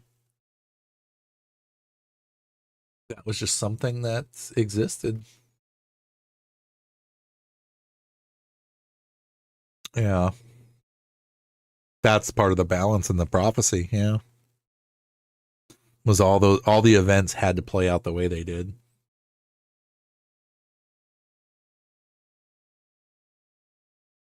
This is so freaking sad. She's gone.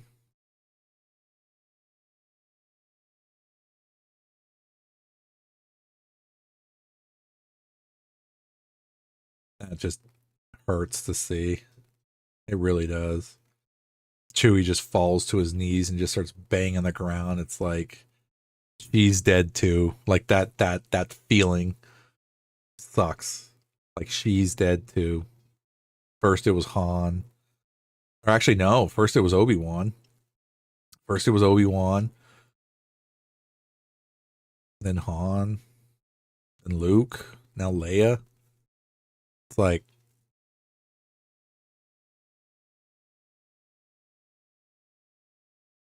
but I do love how Han comes back right here for one more shot to talk to his son.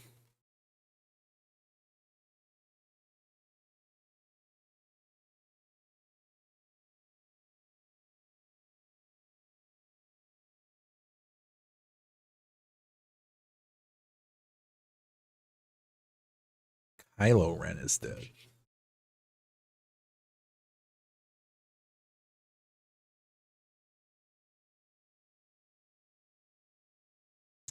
Yeah.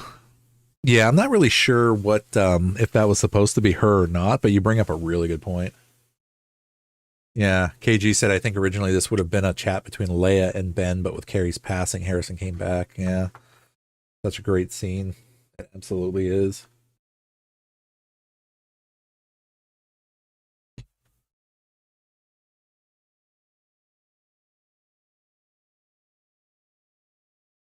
And that's even harder, as you could almost kind of hear the emotion in Harrison's voice too, saying like, you know, what she's gone, what she stood for.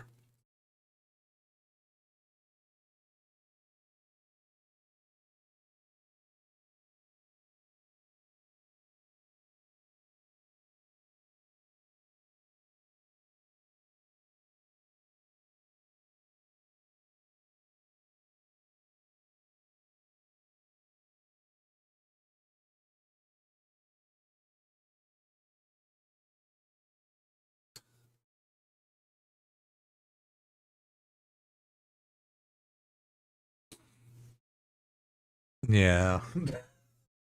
I mean, it's powerful. It absolutely is.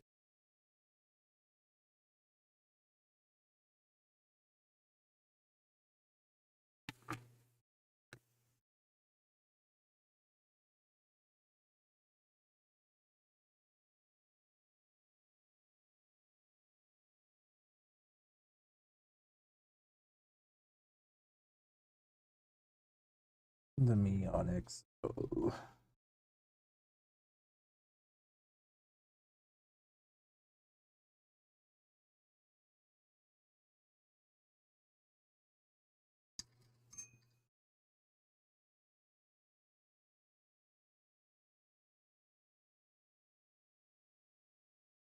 Yes, my lord. And here we go.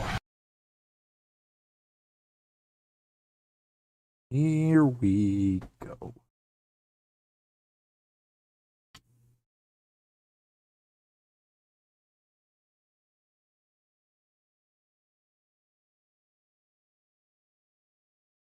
They really freaking rock Kajimi though.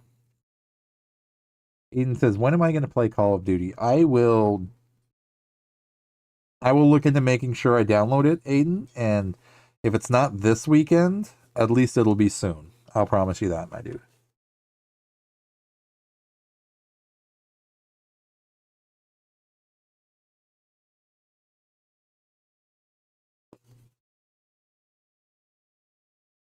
I definitely can't promise that the gameplay is going to be any good, but I'll give it a shot. Yeah.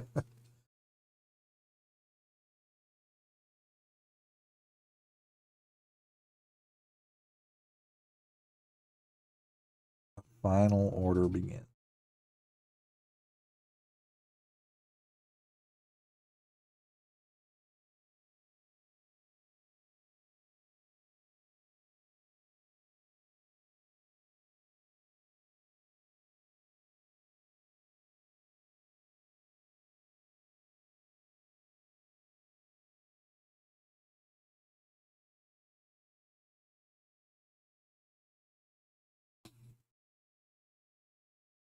I mean, Lando is still there too. I mean, Lando and Chewie are pretty much the only really originals left, which still sucks.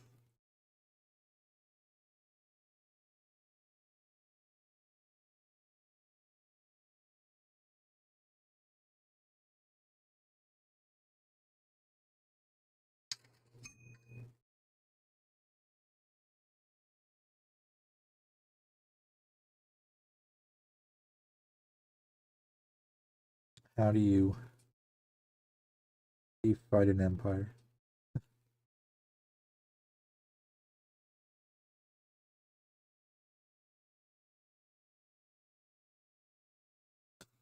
Even quirky little moments like that, like I need you in command with me. Okay, I can't do this alone. General, general, general, general. Like, okay.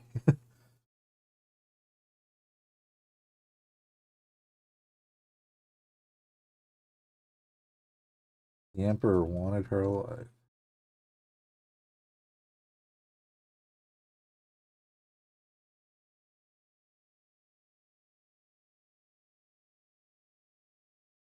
The porgs are just sitting there watching her burn the TIE fighter down.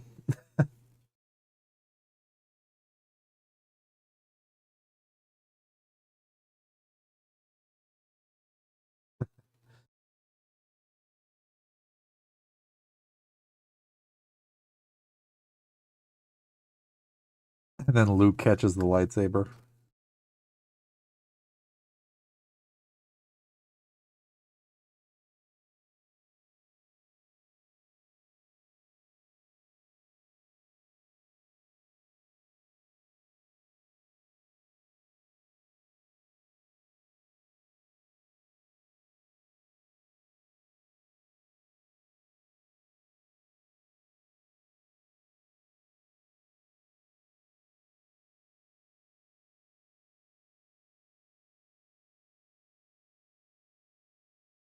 What are you most afraid of?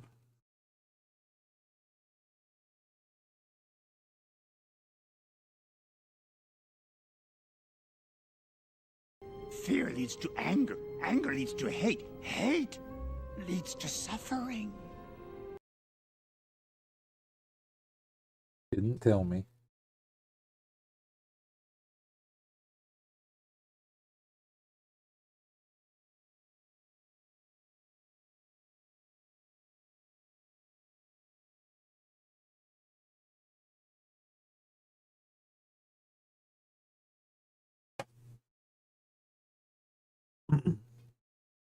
Running fear is the destiny of a Jedi.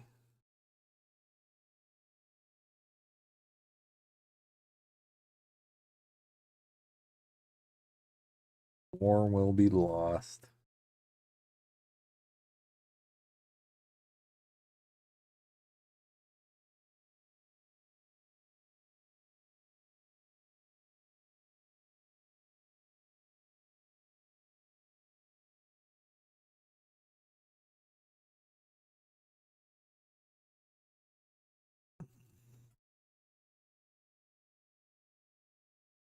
So cool.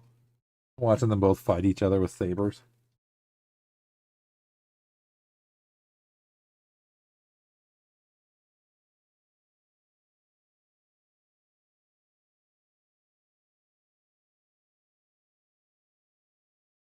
And it was a cool thing I found out that in that scene right there where she's fighting, that's her daughter.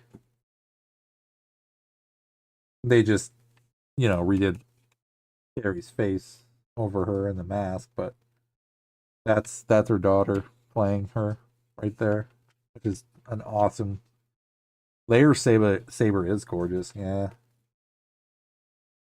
it's like it has just this like elegance to it.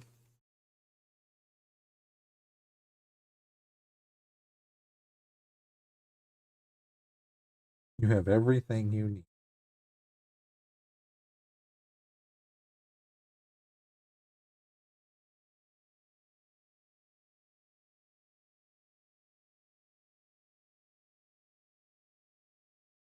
Because even this scene particularly right here that we're watching, where Luke is literally a Force ghost projecting himself to Rey and lifting his lifting his X-wing that he couldn't even lift in front of Yoda in the Dagobah swamp, like that is definitely a good indication that just because you turn into a Force ghost doesn't mean like your physical body is over, but like your interaction with the real world and just everything about it, it's like you're basically they've found the secret to immortality by becoming one with the Force the way they can. Yeah, Billy Lord. Yeah,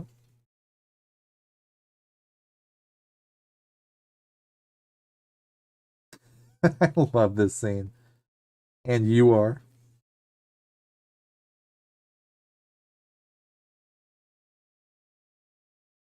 I remember if I had a best friend.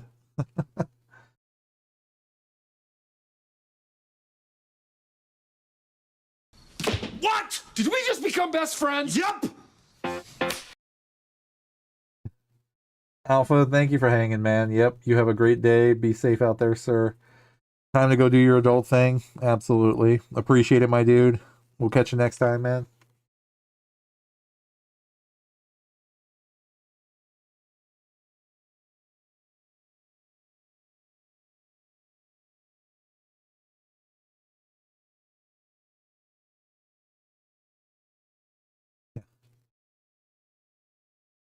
You want to put what in my head? I love how, like, as much as 3PO bags on R2, and says that, like, his files are always a mess and, like, he never saves anything and stuff like that. He at least had a backup copy of 3PO before they went on the mission. So there's a little time gap in there, sure, but it's like generally he's back. It's like going back to a save point right before the thing. It's like he was able to bring him back either way.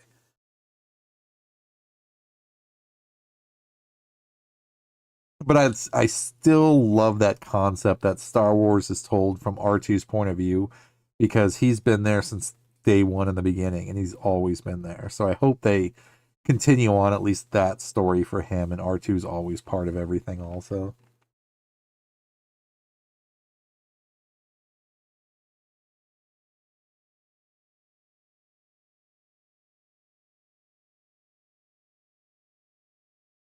I hope they bring back actually the relationship between Finn and Kelly Marie Tran.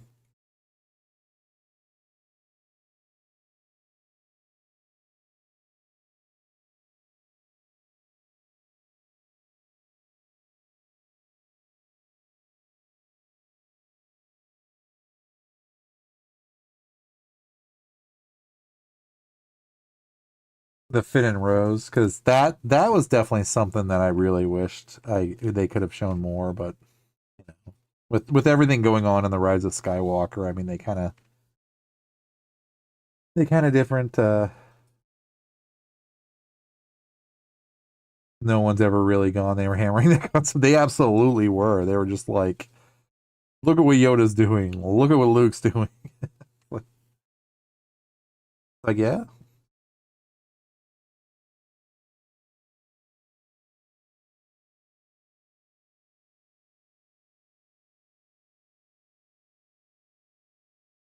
Yeah.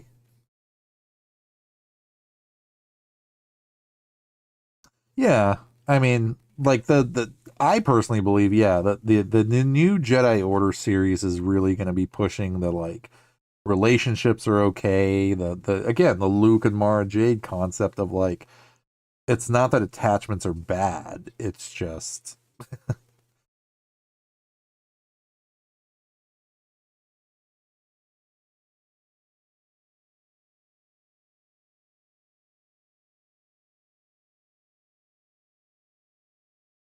and she's like, oh crap, that's a whole fleet right there. That's literally a whole nother empire, literally staring at her.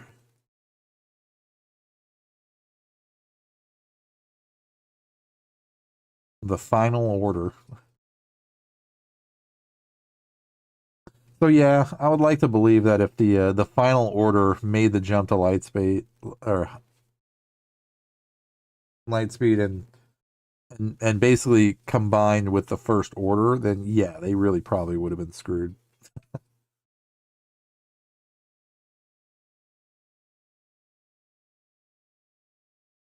Because see, even for the longest time, I never knew that the First Order were just considered a terrorist organization, essentially, because they had never really struck out against the New Republic until the first movie, when they activated the super weapon, destroyed the home world, or basically the capital planet of the New Republic, which is the planets they destroyed in that movie. And so it's no longer Coruscant, and they literally destroyed the capital world and declared war on the New Republic, and then became a problem. Or at least enough to where the New Republic was like, wait a minute, holy crap, because before that, they were just like a group, like a splinter group of the Empire that, like, they were keeping tabs on, but needed a group to essentially pick up the pieces and take on without the New Republic really like diverting resources, which is why Leia came into play and created the Resistance, which is essentially a rebellion for the New Republic, but not the New Republic directly, you know, jumping in. Yeah.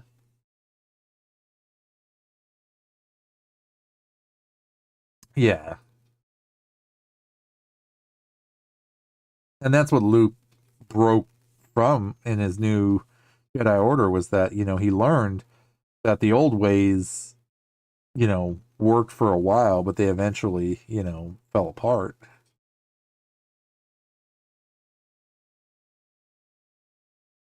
Yeah, I could see that.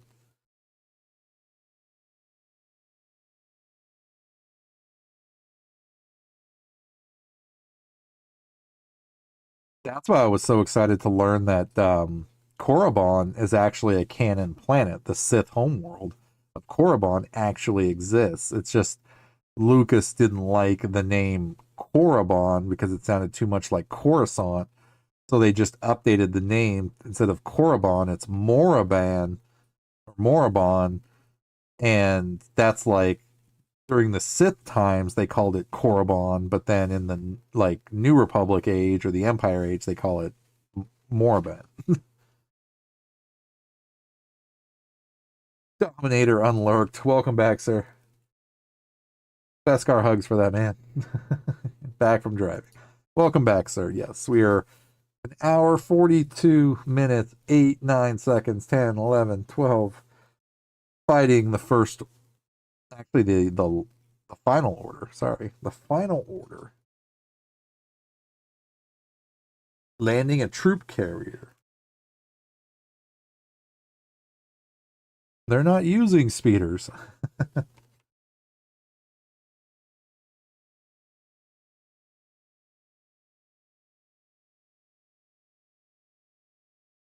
You had a good teacher.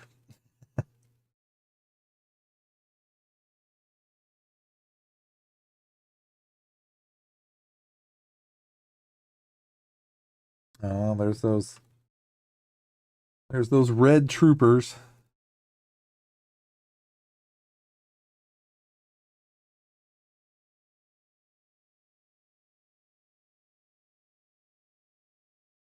Yeah, essentially Palpatine literally had like a whole cult there.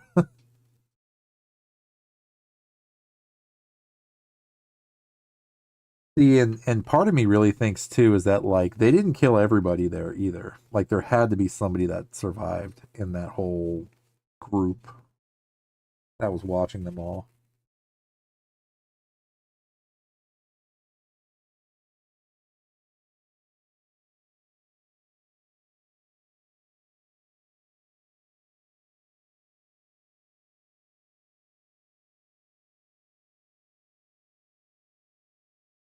Like yeah, the entire like temple, whatever you want to call it, it's like the whole thing is just absolutely filled with people. But like I think they really probably didn't kill everybody. I mean, maybe in that blast, yes, they all were dead, but Palpatine always has a backup plan. That's the one thing we know about Palpatine.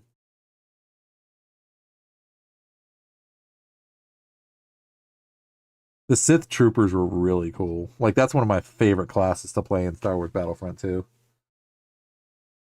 Like they're essentially assault characters, but just like an elite version of assault. But it's like I even use their weapon for my assault class.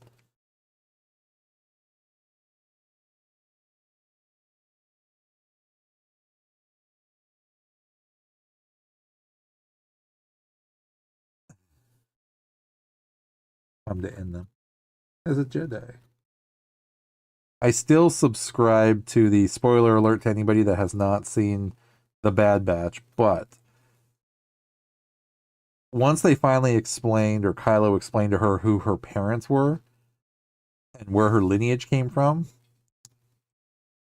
I still subscribe to my fan theory that we know her father came as a clone, a failed clone from Palpatine, who Palpatine let go into the galaxy, right?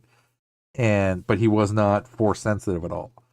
but I still subscribe to the idea that Rey's mother is Emery Carr from Bad Batch, which happens to be Omega and Boba's older sister. Because I think 2 clones made Rey. That's my fan theory. Project Necromancer, yep. Because the way, and again, spoiler alert to anybody who has not seen Bad Batch, I won't go into too much detail, but the way it ends with her character specifically, I used to think it was somebody else. I used to actually think it was Omega, but then the more Emery Carr showed up, I was like, wait a minute, and then it just, to me, it made more sense that you take 2 clones and then they created the other half of the dyad in the Force, and that's Rey. But we'll see. I mean, they've already said that generally that they don't know exactly who her mother was, but like from what's been sourced anyway, that, you know, like her name and where she came from and stuff like that. But I think that's where her mom came from.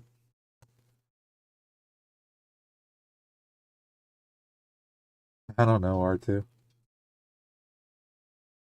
It's like, what do we do? Just stay alive.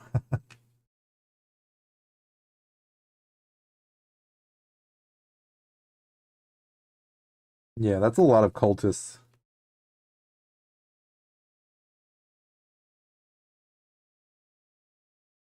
Because Revan even had a cult. That's in Star Wars: The Old Republic. So Revan even had like a cult that, you know. Oh, itchy.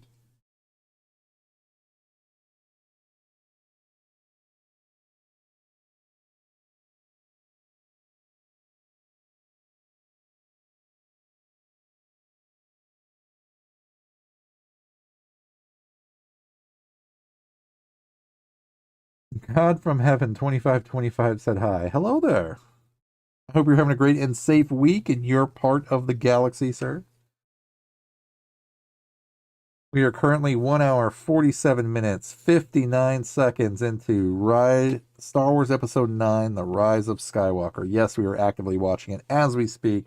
Rey is confronting the Emperor, coming back for his return. Where is...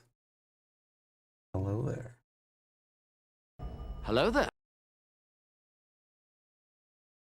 Strike me down.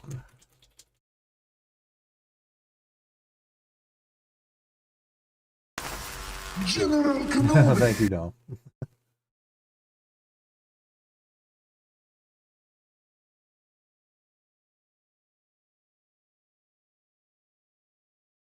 That's a good point, yeah.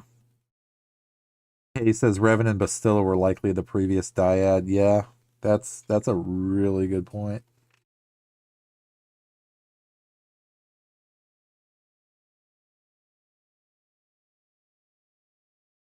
Because they haven't probably seen a dyad like that in thousands of years.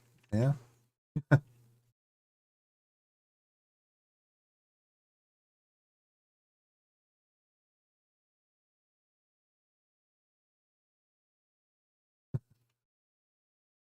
Even that little scene where Kylo jumps and lands and goes, ow. Like, oh, like that hurts.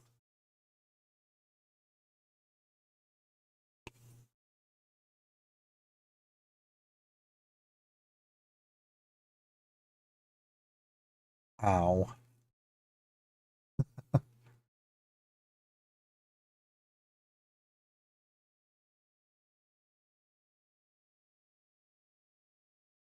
He will strike me down. Pledge herself as a Sith.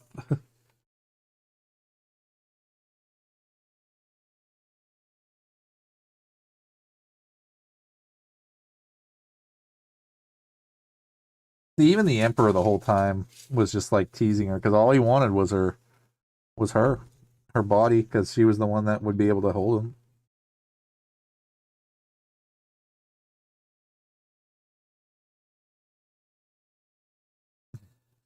Like they're just always pushing. They're just always pushing.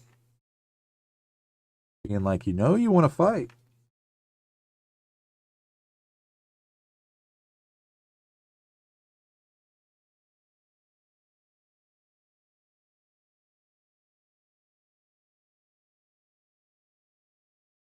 With the stroke of her saber, the Sith are reborn.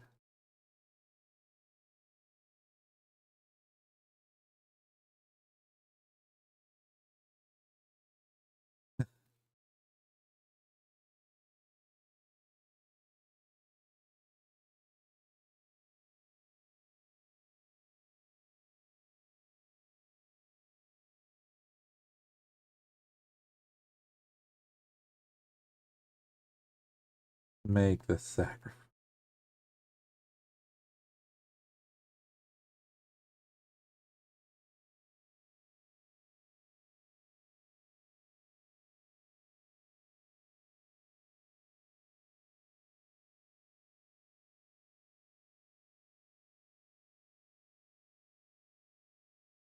Yeah, Ben definitely seems more focused.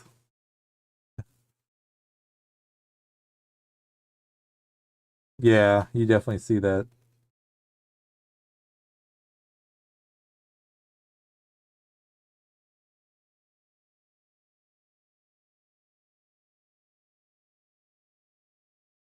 Like you really in that scene right there where he takes out the entire group of Knights of Ren, it's like you really see his potential basically come back once he shed that dark side from him.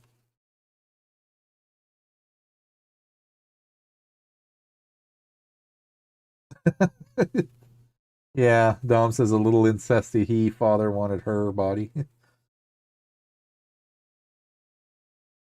Yeah, because it seems like he wanted her to strike him down, which means he would have needed a new host body, which would have been hers. So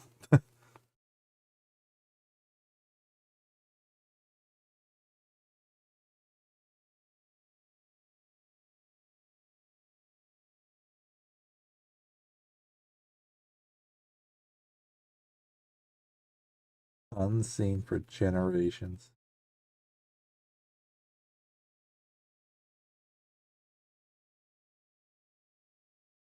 Power of two restores the one true emperor. Yep. Yep.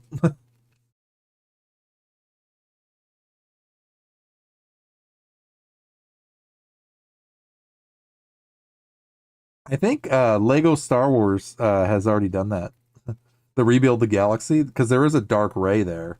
And I think Ben is good in that one. So they've already kind of done that.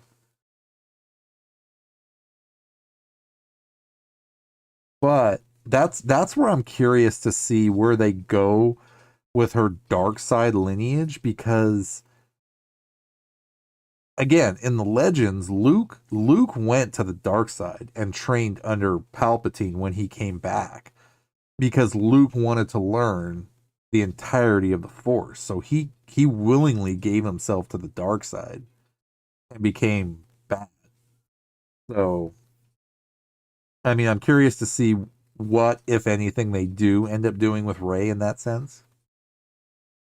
No, no, no. That's the expanded universe legend stuff. Yeah, that's why Lego's freaking awesome. Because even the Rebuild the Galaxy is multiverse. That is another. Then they literally said that. They talk about. My nose is itchy. Um, they they literally talk about the multiverse theory, and that how there's just tons of different multiverses out there, and that they're just one of them. And oh, absolutely, like Lego the Skywalker saga, like all those, it's just goofy and funny, which is just awesome. Yeah, absolutely.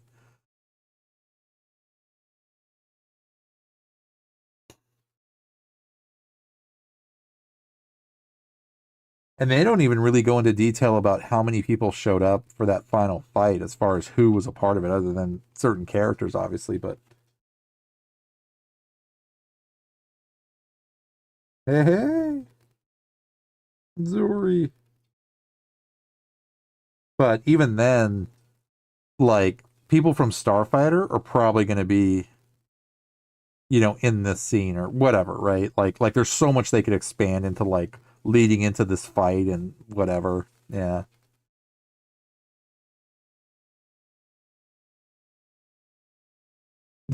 Yeah.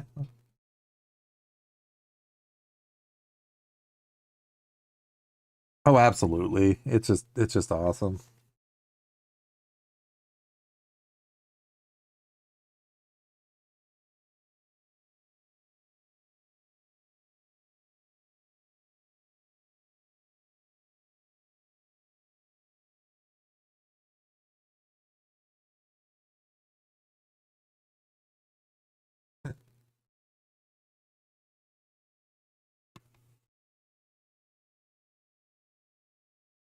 Nothing will stop the return of the Sith.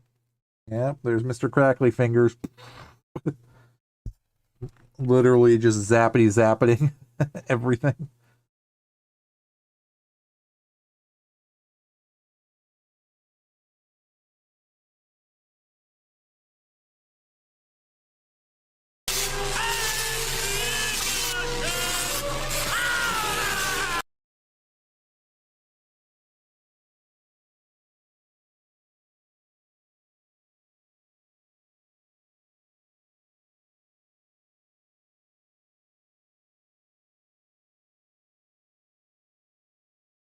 And Ray's just sitting there watching everybody and all the chaos unfold.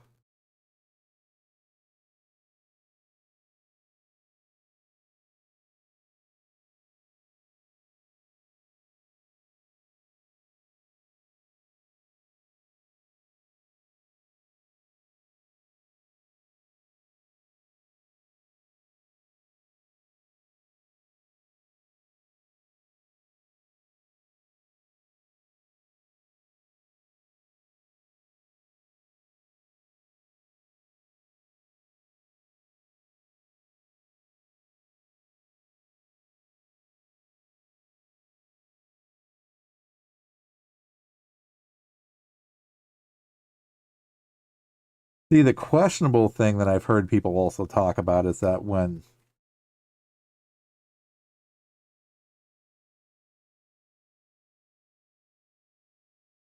as you hear all the voices talking, you hear Mason there. What?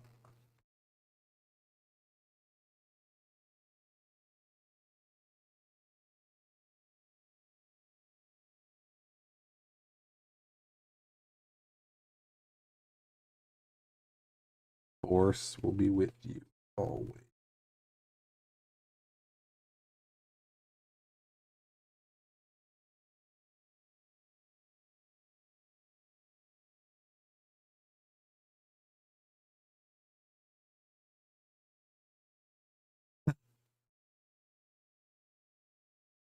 Let your death.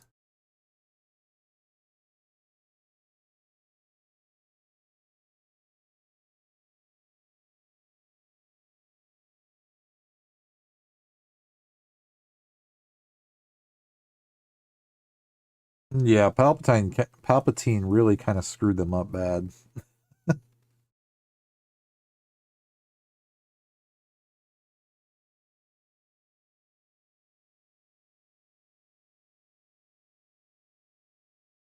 I am all the Sith.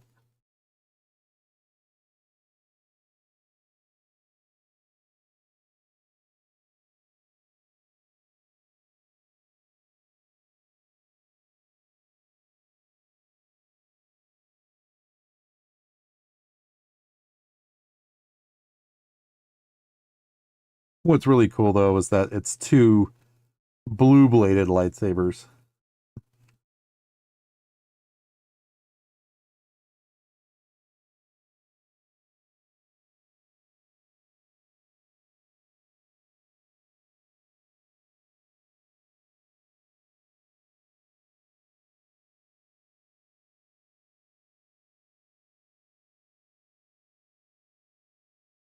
And Ray just casually like mass murders like thousands of cultists.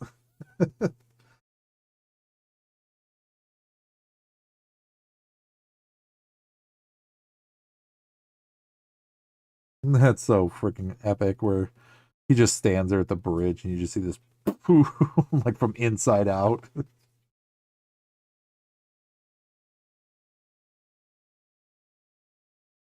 still on that command ship.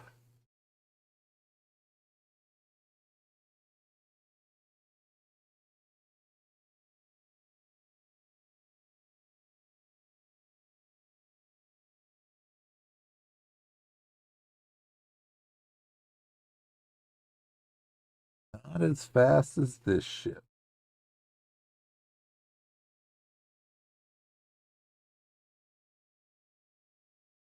That is kind of cool how Lando gets to fly the Falcon with Chewie, though. I mean,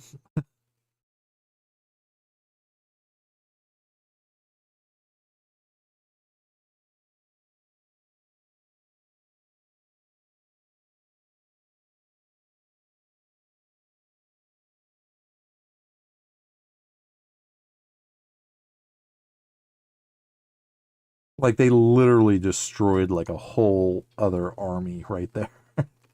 In that one shot with all the help that they got.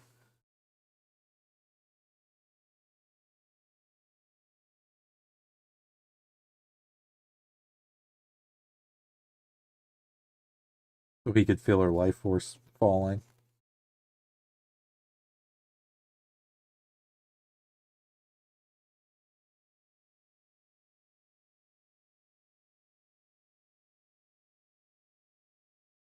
So Ray did die right there.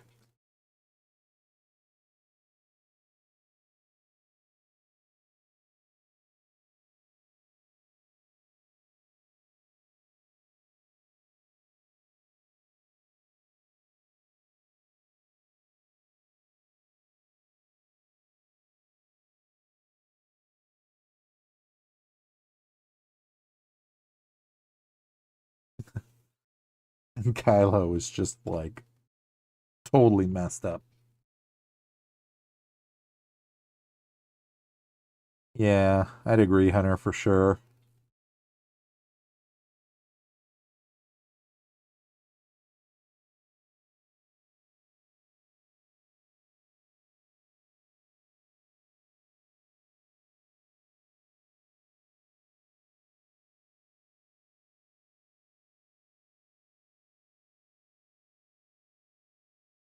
Yeah, you never know what they're gonna do with those two. I mean, seriously.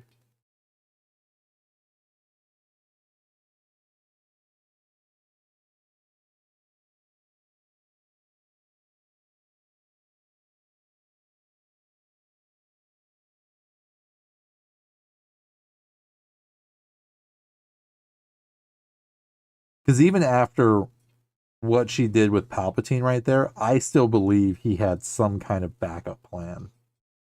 If in case of his defeat or death again. Like not to say that he won't necessarily be coming back again, but I think his spirit still lives on somehow. Like his consciousness and his entity, I think, still live on. Like that's not the ultimate last time we will ever see Palpatine, I think. Yep, she did. Yeah.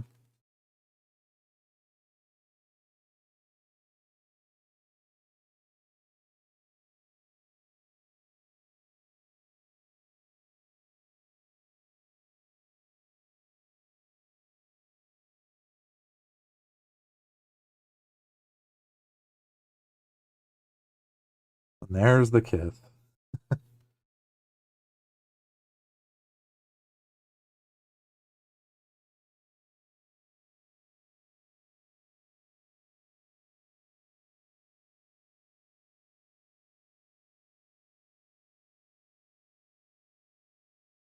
He's got that swagger like his dad.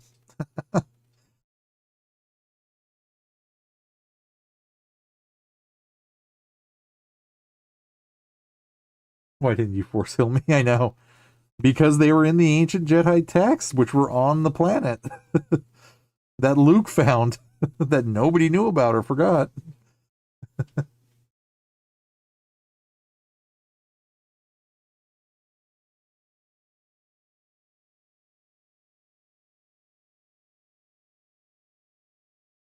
Just think of the Jawas would have a field day on that planet.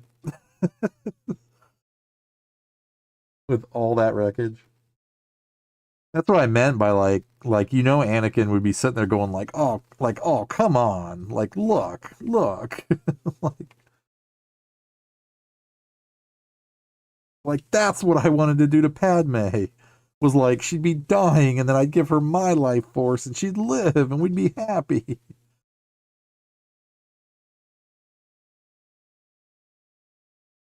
Nope. That's not the story for you, sir.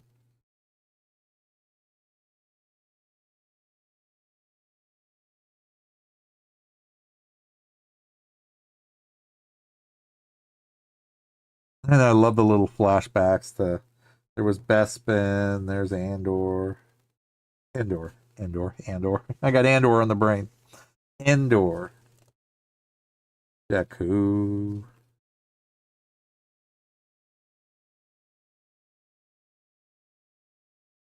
They never show Coruscant. They do not show Coruscant, though, unfortunately.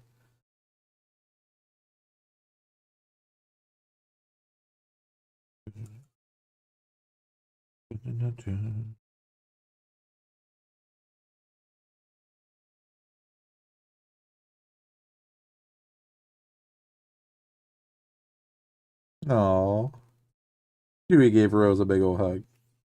That's awesome.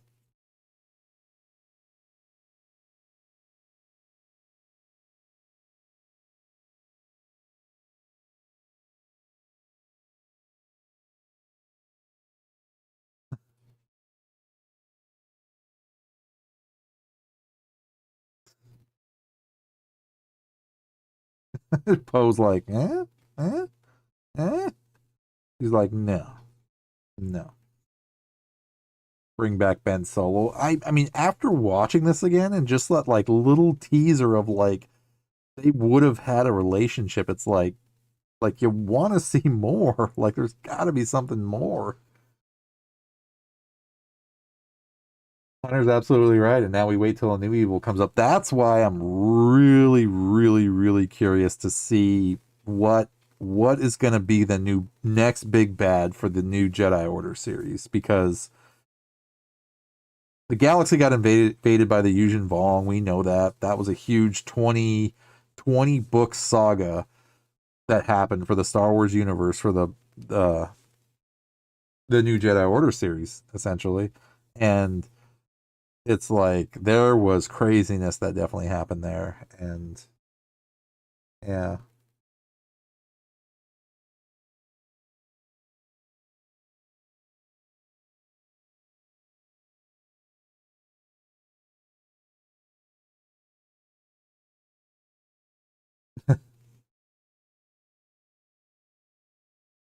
That's so awesome that Lando just when he asks, where are you from, kid? And she's like, I don't know. And he's like, well, let's find out. Let's go on an adventure. And she's like, okay.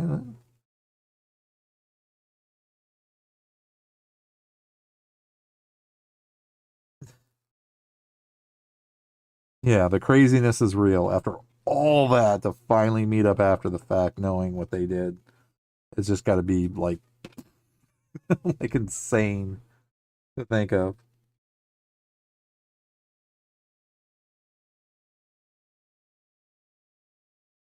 Just absolute insanity.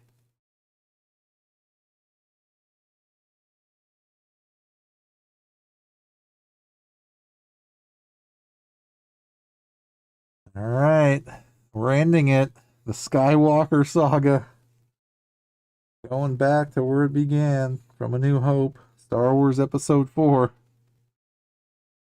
Flying past those Jawas. You know there's a Jawa on a ship somewhere with a crew, or those sand crawlers have jets on them, and they're jumping to hyperspace to Exegol.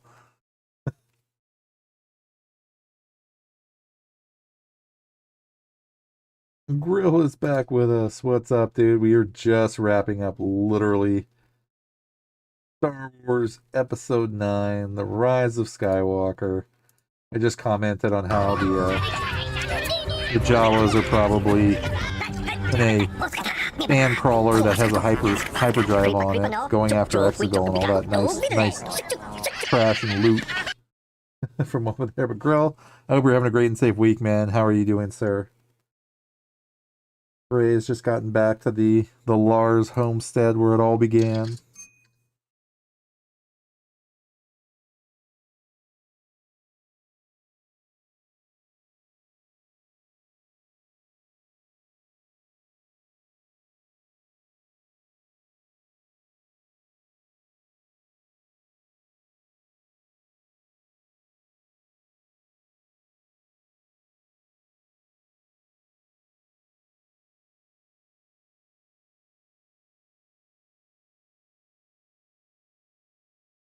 Working and lurking? Well, that works too, man. Thank you, sir. I appreciate it, man. I hope your week and work and family are all doing well, sir.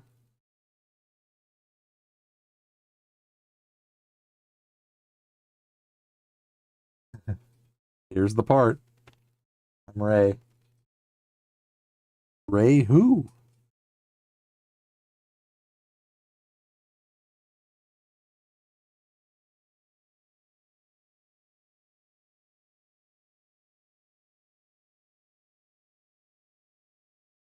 It's so sad to see our princess.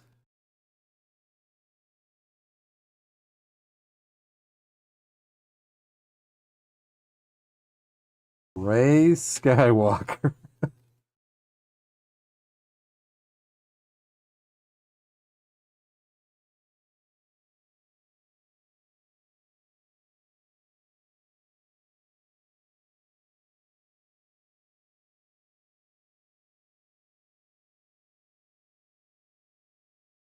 Dun, dun, dun, dun, dun, dun, dun, dun, dun.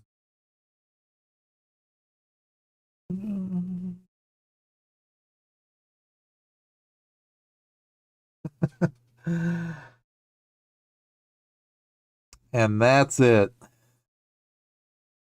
Ben's Force Ghost wasn't there. Theories. I mean, theories. I mean, it is crazy to think, but yeah. I mean,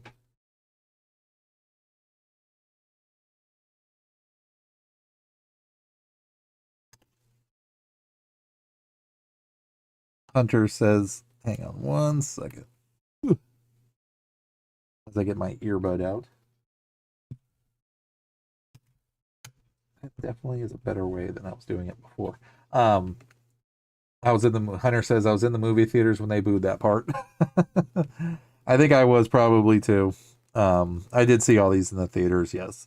But yeah, that is it, guys. If you can freaking believe it, 9 episodes of the podcast, the first 9 episodes of Star Wars, the Skywalker saga episodes 1 through 9, all freaking done.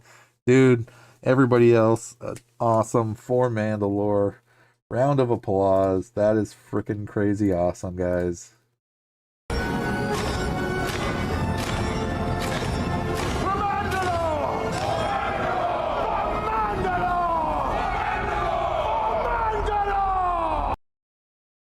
What a freaking accomplishment. I mean, seriously, we actually sat and watched all 9 episodes 1, 2, 3, 4, 5, 6, 7, 8, 9, which includes right from the very beginning, Episode 1, The Phantom Menace, Episode 2, Attack of the Clones, Episode 3, Revenge of the Sith, Episode 4, A New Hope, Episode 5, The Empire Strikes Back, Episode 6, Return of the Jedi, Episode 7, The Force Awakens, Episode 8, The Last Jedi, and Episode 9, The Rise of Skywalker. We've actually sat and watched it, all of them.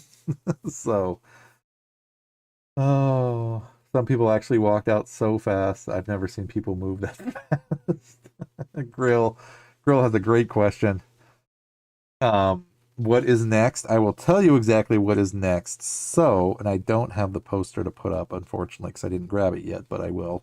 So now that we are officially done, again, doing all 9 episodes of the Skywalker saga, greatly appreciated. Thank you guys for the support as always, for sticking around for the podcast. This kind of being new, different kind of format, but at the same time, super fun to be able to chill, chat, hang out, vent.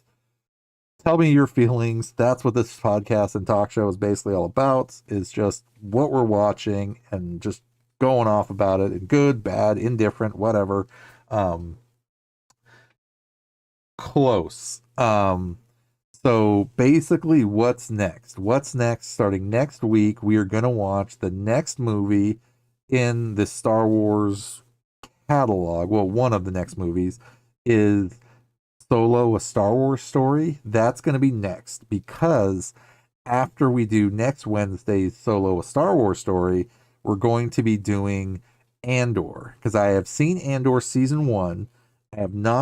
I've barely started Andor season 2, meaning I think I'm only like 2 episodes into season 2. I have seen Rogue One. However, we're going to do a full rewatch of Andor seasons 1 and 2, and then watch Rogue One to end it all off. And then after Andor, we'll figure it out. So ultimately, the concept was we'll do, for the first 9 episodes of the podcast, the first Skywalker saga episodes, all of them actually, all 9, and then Solo, a Star Wars story, Andor season 1 and 2, and then move on to Rogue One, and then after that, we'll see after the fact. But yep, we still got some time left to figure all that kind of craziness out. But yeah, ultimately wish I'd found your channel sooner. Okay, thank you for your time and effort and just the support. It's been awesome, and your input. I mean, like I said, some people just like to chill and lurk, and that is perfectly fine. Nobody has to engage. Nobody has to, throw in their 2 cents. What? Did we just become best friends? Yup.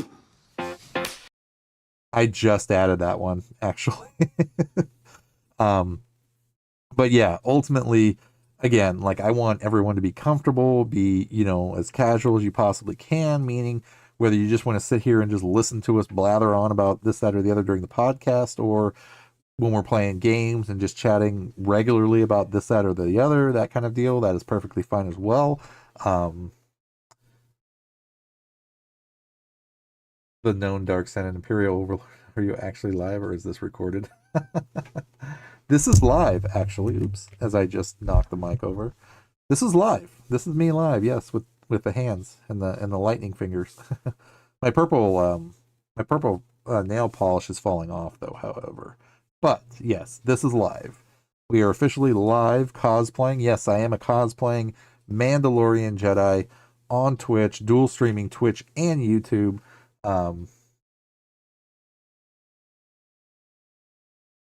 I have dust on my sleeve. Probably. Very dusty here. And I left my coat on the ground. But thank you for noticing, though. I appreciate that. I need to do a once over on this. But thank you, Known Dark Senate. I appreciate that, sir.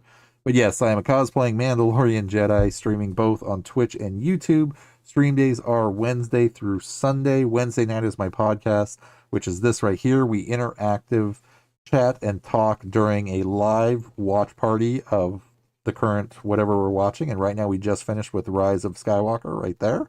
But yeah, ultimately Thursday nights is a Let's Play. I do Dark Souls Remastered right there. Thank you for that follow, man. I greatly appreciate it, dude. Friday nights is kind of going to be kind of more of a mixed night. I just got back into some MMOs and things like that. And then same thing with Saturday. Normally I'm playing like Star Wars Battlefront 2, Sunday's Dead by Daylight. But yep, I'm normally streaming Wednesdays through Sundays. But yeah, man, again, I hope you're having a great and safe week in your part of the galaxy. Normally what I've been doing for a very long time was actually just having a pre-recorded cosplay loop, just because I wasn't doing the live webcam as often as I used to when I first started streaming. But I've kind of more or less within the last couple of months brought the live webcam back just to be a more interactive experience. But no, thank you, man, for that support. Greatly appreciate it, sir. But yeah, um, I am a cosplaying Mandalorian Jedi that dual streams actually, because I save all my, because Twitch doesn't allow you to save your VODs for that much long. So I use YouTube as actually a holocron and have everything loaded over there too. But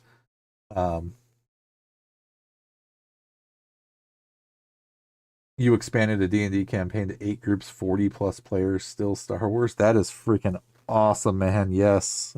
Yes. That is very cool. That is still very, very cool, man. Yes, please have great adventures, man. That's all it's about is story, story, story, story. I've always been a pusher on, you know, story. 8 to 10 great DMs. That is freaking awesome, man. That is very, very freaking cool.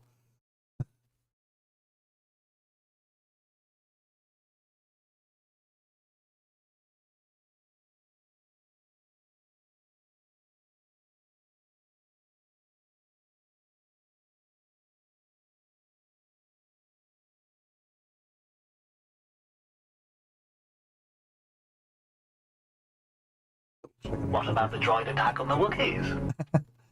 But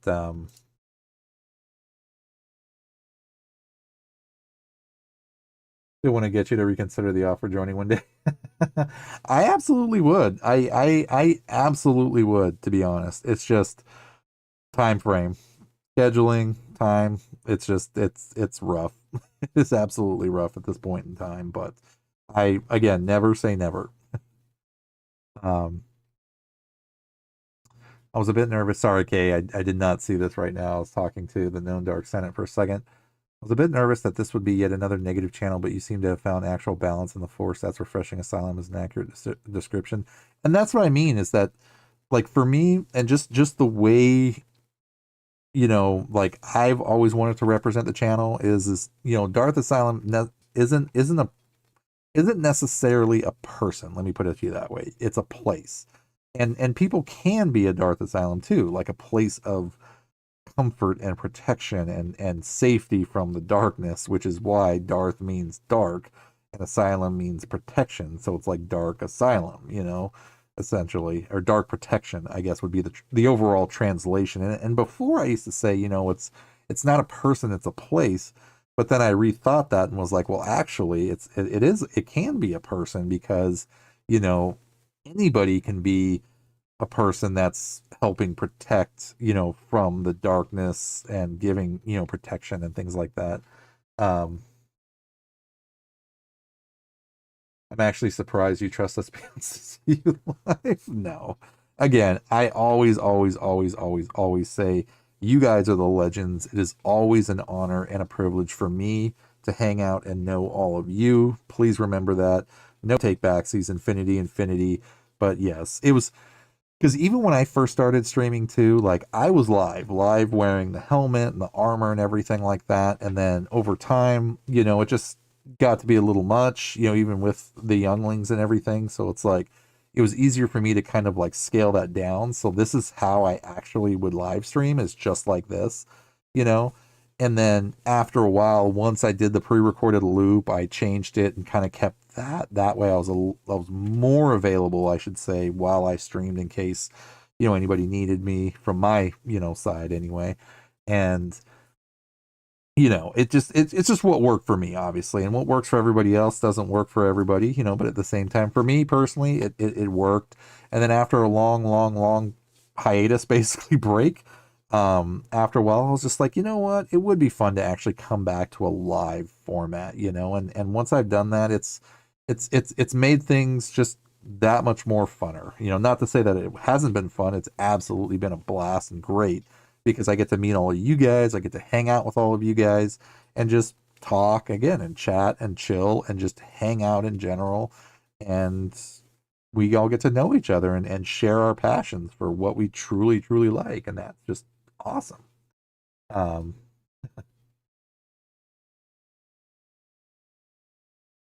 It's essentially, yeah. Yes, I do have younglings. I have 3 younglings actually. So yes. um, but yeah, I mean, ultimately, like I said, at the time, and even now, like I've definitely had to take youngling breaks, meaning, because I stream later or late, I should say, at the same time. So it's like, when everybody's sleeping, everybody's comfortable, everybody's safe, then I can kind of, do my streaming thing, which is always late.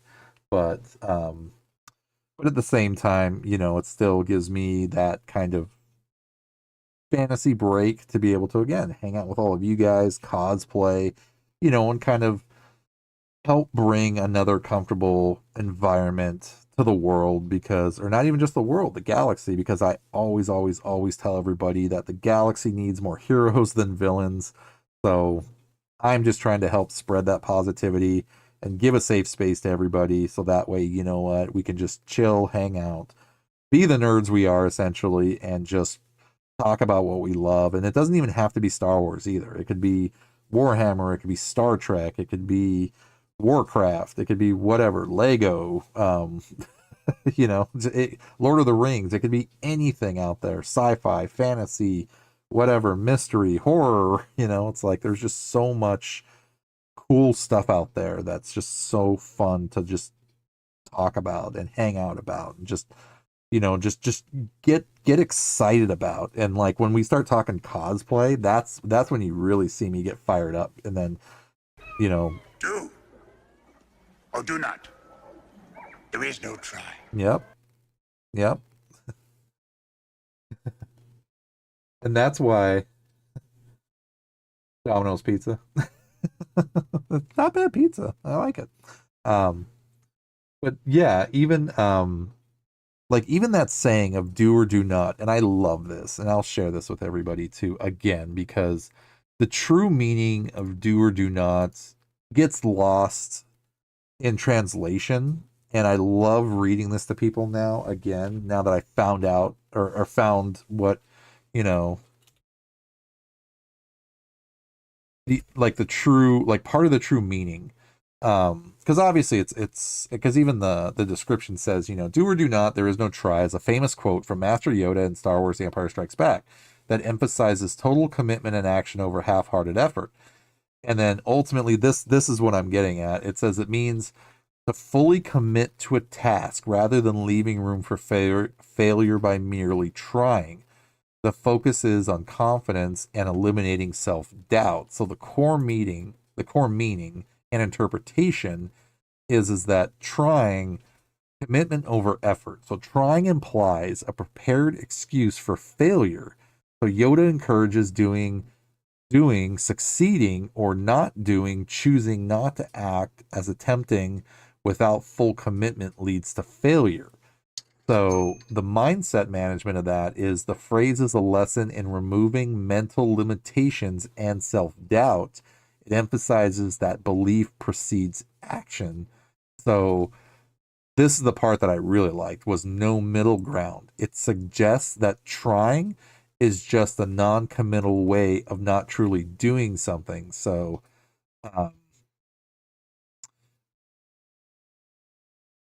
basically, where's the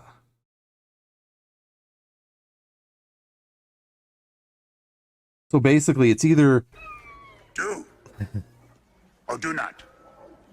There is no try. yeah, so essentially what it boils down to is the commitment of, you're going to do something whether you win or lose, you succeed or you fail, you still give it the same commitment, rather than say, well, I'll try to do this and give part of a commitment or part of an action. It's like you commit to it fully, and whatever the outcome is, you either do it or you don't, and you win or you lose. And that aspect of it is, like it eliminates again the self-doubt and the try part, basically meaning, I'll try to win or I'll try to do that. It's like, no, you have to commit to something and accept the consequences, or even just not even consequences, but you just accept the outcome. You commit to whatever you're doing, but you accept the outcome in the end. And that's the part that I just really think is awesome.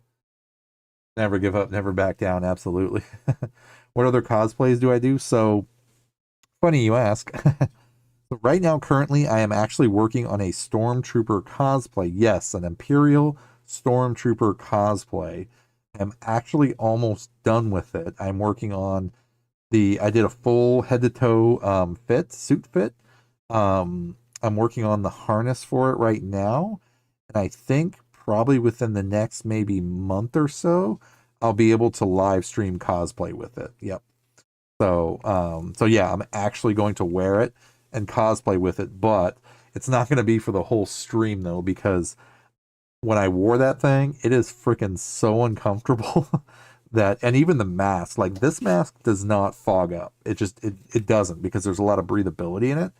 But the Stormtrooper helmet though, however, like that thing is so freaking, it's wearable. It absolutely is, but you just can't wear it for like an entire stream of like 3, 4, 5 hours. At least I can anyway. So I'm probably going to cosplay it for at least, oh crap, yep. I forgot to stop the timer. It was probably about 20 minutes ago. And it wasn't designed to be comfortable. It was designed to look cool. So yes, once I fully put on everything, I mean, helmet, neck, chest, back, arms, gauntlets, front, back, or like, your torso, the kidney guard, everything, thigh armor, leg armor, boots. I mean, it was like you were just sitting there just like I mean, like I said, it's still cool as all hell. It's just very, yeah, it's very awkward, but it'll still be fun regardless.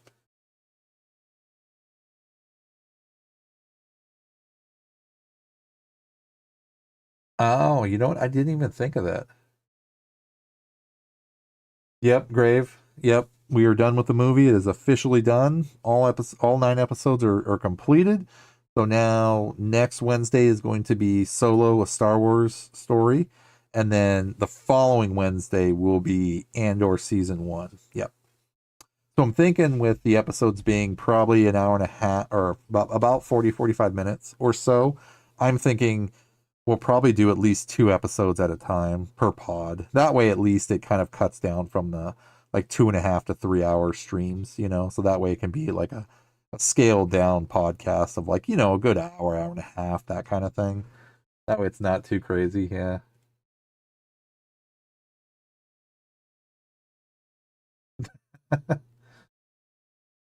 But yeah, ultimately the Skywalker saga is completely done.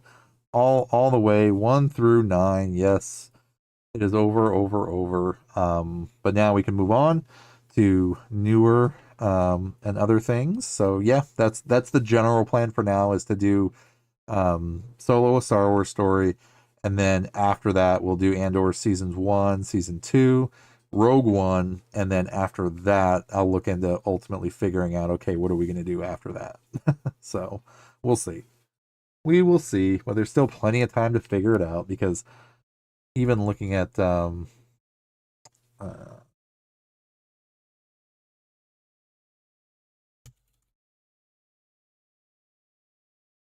think they're both, let's see, yeah, I looked them up not too long ago, but yeah, so basically 2 seasons, total of 24 episodes, so there's 12 episodes each. I mean, each episode runs roughly around 40-ish minutes, 45 minutes, so 2 episodes worth is going to be a solid hour and a half at least. So yeah, I mean, and we'll do like a mini break in between. So I'm thinking the pod's probably going to be more or less around like a 1.5 to 2 hour-ish mark, rather than like a 2.5 to 3.5 hour mark, just because of intros and outros and all that stuff in the in between, and just kind of the aftermath. But that's fine too, because I mean, that's the whole point, is us chatting with each other and doing all this fun, crazy stuff. Yeah, and I have not seen season 2. Like I said, I've ultimately started. I have started season 2, but I've only been like 2 episodes deep into it, and that was it. And I've already forgotten what those ones were about. So it'll still be very cool and refreshing to actually go through and watch the first one, and actually watch the second one for the first time ever, and then watch Rogue One, because I've seen Rogue One before, but it's like I can't remember it. I just know generally what happens. Vader scene, end of the movie, that kind of thing. So it's like, it's going to be cool to see the build up from that. Absolutely. I've been, man, like I said, my schedule is just crazy. And I am so backed up on a ton of stuff. And this is probably, honestly, thinking out loud, and it's probably not even just going to be Star Wars, to be honest with you. This is probably going to be my go-to to watch everything that I just have not gotten a chance to sit down and watch. It probably honestly really is, because I like this format of a podcast that we can actively talk not just about random subjects, but it keeps us kind of more on point about what exactly we're doing. And in general, it's like I like the idea of us kind of like all watching together in a live stream format. So it's like fresh, it's new, we can remember, as things come and happen, talk about stuff. I mean, literally this they go pew pew and save the galaxy. Yeah, exactly. But no, seriously, I am so freaking stoked that, like starting the podcast and having this kind of format with it, one doesn't, make me have to think, okay, great, what's the topic going to be for this week? And, how long is it going to be? And just sort of thing. It's like a lot of things kind of more or less fall into place. And it's also helped, everybody else kind of, be able to, we can all do something kind of together. Cause I know like on Discord, you can do watch parties and things like that, which is totally fine. But it's like, I love this format of like a live stream watch party, essentially. So those who can watch, that's awesome. Those who can't, that's totally fine. You know what we're watching because I post it. There's an episode timer that's always in the corner, and ultimately, or a timer, I should say, a timestamp over there. So ultimately, we can still interact with each other. If you have something to say about it, whether it be negative or positive, whatever, doesn't matter. That's the whole point, is I want to hear what you guys have to say and be able to interact. So no, it's just been a really, really, really cool and great experience. It absolutely has. Dom pretty much summed it up. That's the entire anything. Star Wars saga, Star Trek saga, they go pew pew, and something bad happens, and then somebody has to go save it, and then something bad happens, and the bad guys win, and then the good guys are like, nah. Well, even though I didn't watch the movie with you, I enjoyed hanging out. Well, thank you, Grave. Again, yes, it's more, again, it's more of a perfect reason to be able to just share the enjoyment, or in this case, non-enjoyment, depending on your stance for what it is we're watching or doing. Now I can't even do the hand thing. Yes, for what it is we're currently watching or talking about. So no, that is perfectly fine. And I would absolutely want you to finish up your projects rather than just hang out all night and just watch a stream. You got to do your homework, man. This is exciting. No, and I appreciate that, Kay. I mean, because like I said, I mean, I've wanted to do a podcast for the longest time, and I upload these podcasts on iHeartRadio and Spotify, so they are officially there too. On my Twitch About page, it is there. I actually need to add that, which reminds me, I need to add that on, or these pod links to my YouTube page also, because those are linked in, or I do upload these to iHeartRadio and Spotify. So they are on there. Even saying that is just a crazy weird thing to say and be like, I have a podcast and it's on iHeartRadio and Spotify. Even though if you record something, you can upload it. It's not like it's anything special. It's just some other platform to be able to have your stuff on, but still, But yeah, absolutely. It's just been a really cool, exciting thing to start as a new project. But at the same time, like I said, be able for all of us to interact, and not that all the streams are the exact same concept, because they are. It's like a stream is exactly what it is. It's a show. It's interacting with the person that's you're engaging with, but at the same time interacting with everybody else. So it's not just about the streamer, it's about you guys and everybody just kind of interacting and talking and chatting and just all that good stuff. Or not. Or just enjoying the show from, lurking and things like that, which is totally absolutely fine too. So no, this has been super, super cool and a really fun time. It really has been.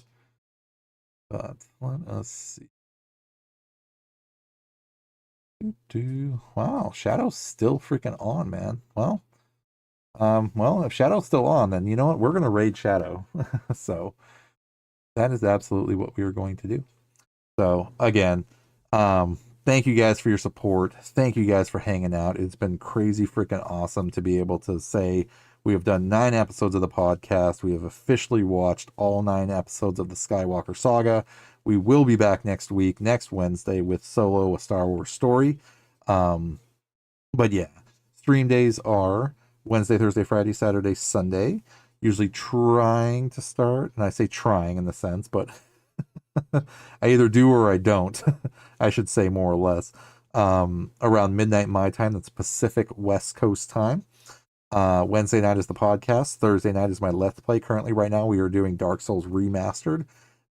Friday night is starting to turn into more of a multiple games type night. Normally, I'd be playing Battlefield 6, but at the same time, now it's like I'm getting back into Warcraft and MMOs and other games like Fallout 76 and things like that. So it's just been awesomely great and cool to be able to just share the time with everybody, and also, you know, the games, and just kind of, you know, break free from, you know, the standard and kind of jump back into like some old worlds like World of Warcraft and stuff like that. It's just been like a total Force Awakening.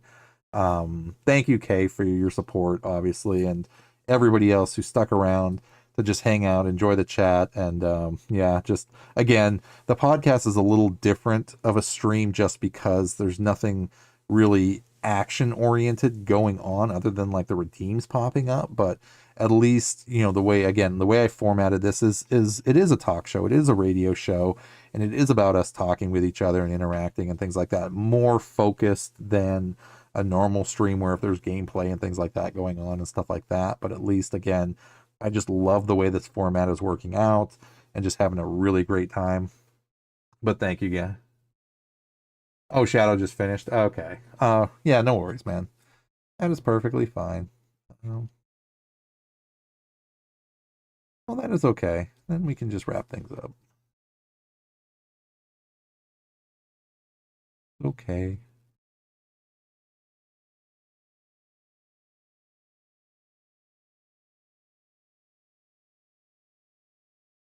Yeah, I was gonna say it's pretty crazy late for him to still be on, because normally he'd be finished way by now, but he must have still been going on for a while. Let's see.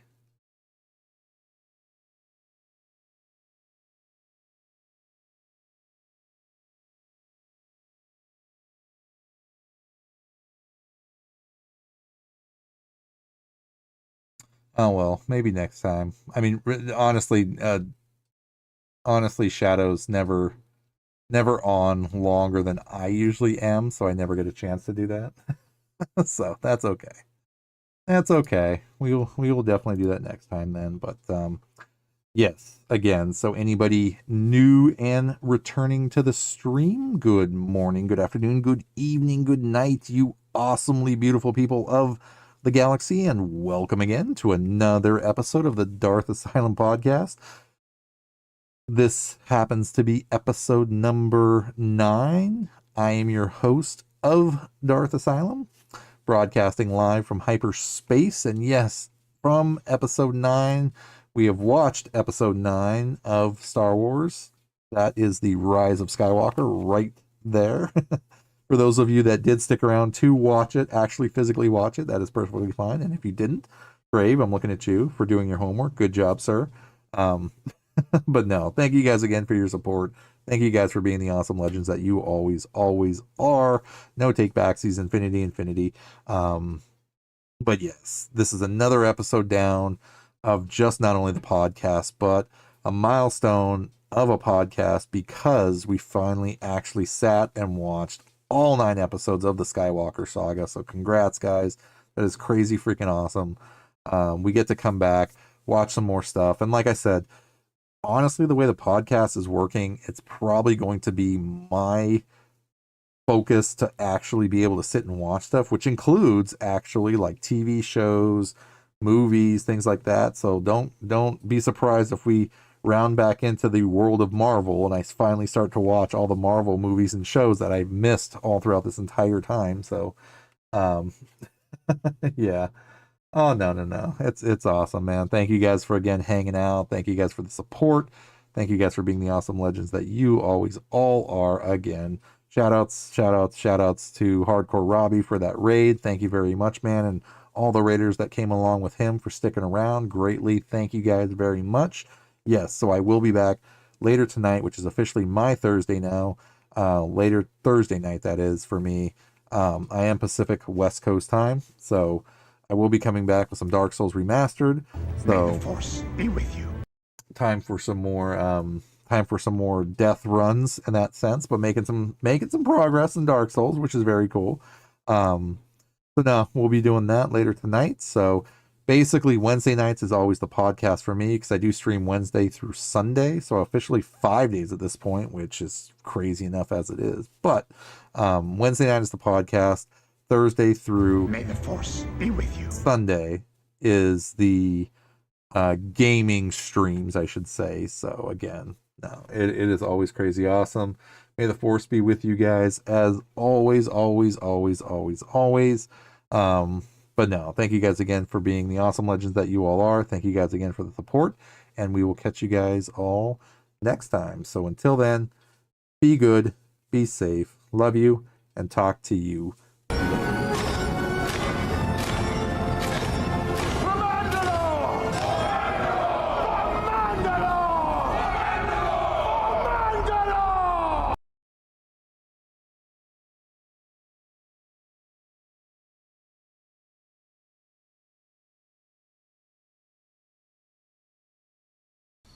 What? Did we just become best friends? Yup!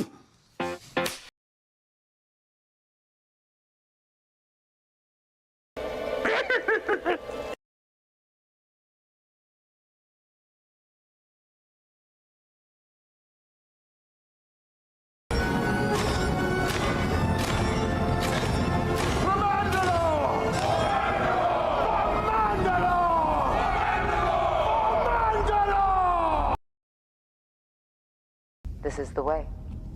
This is the way. This is the way. And here we go.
You feel me? Gator never been about that. Never been about playing no shit.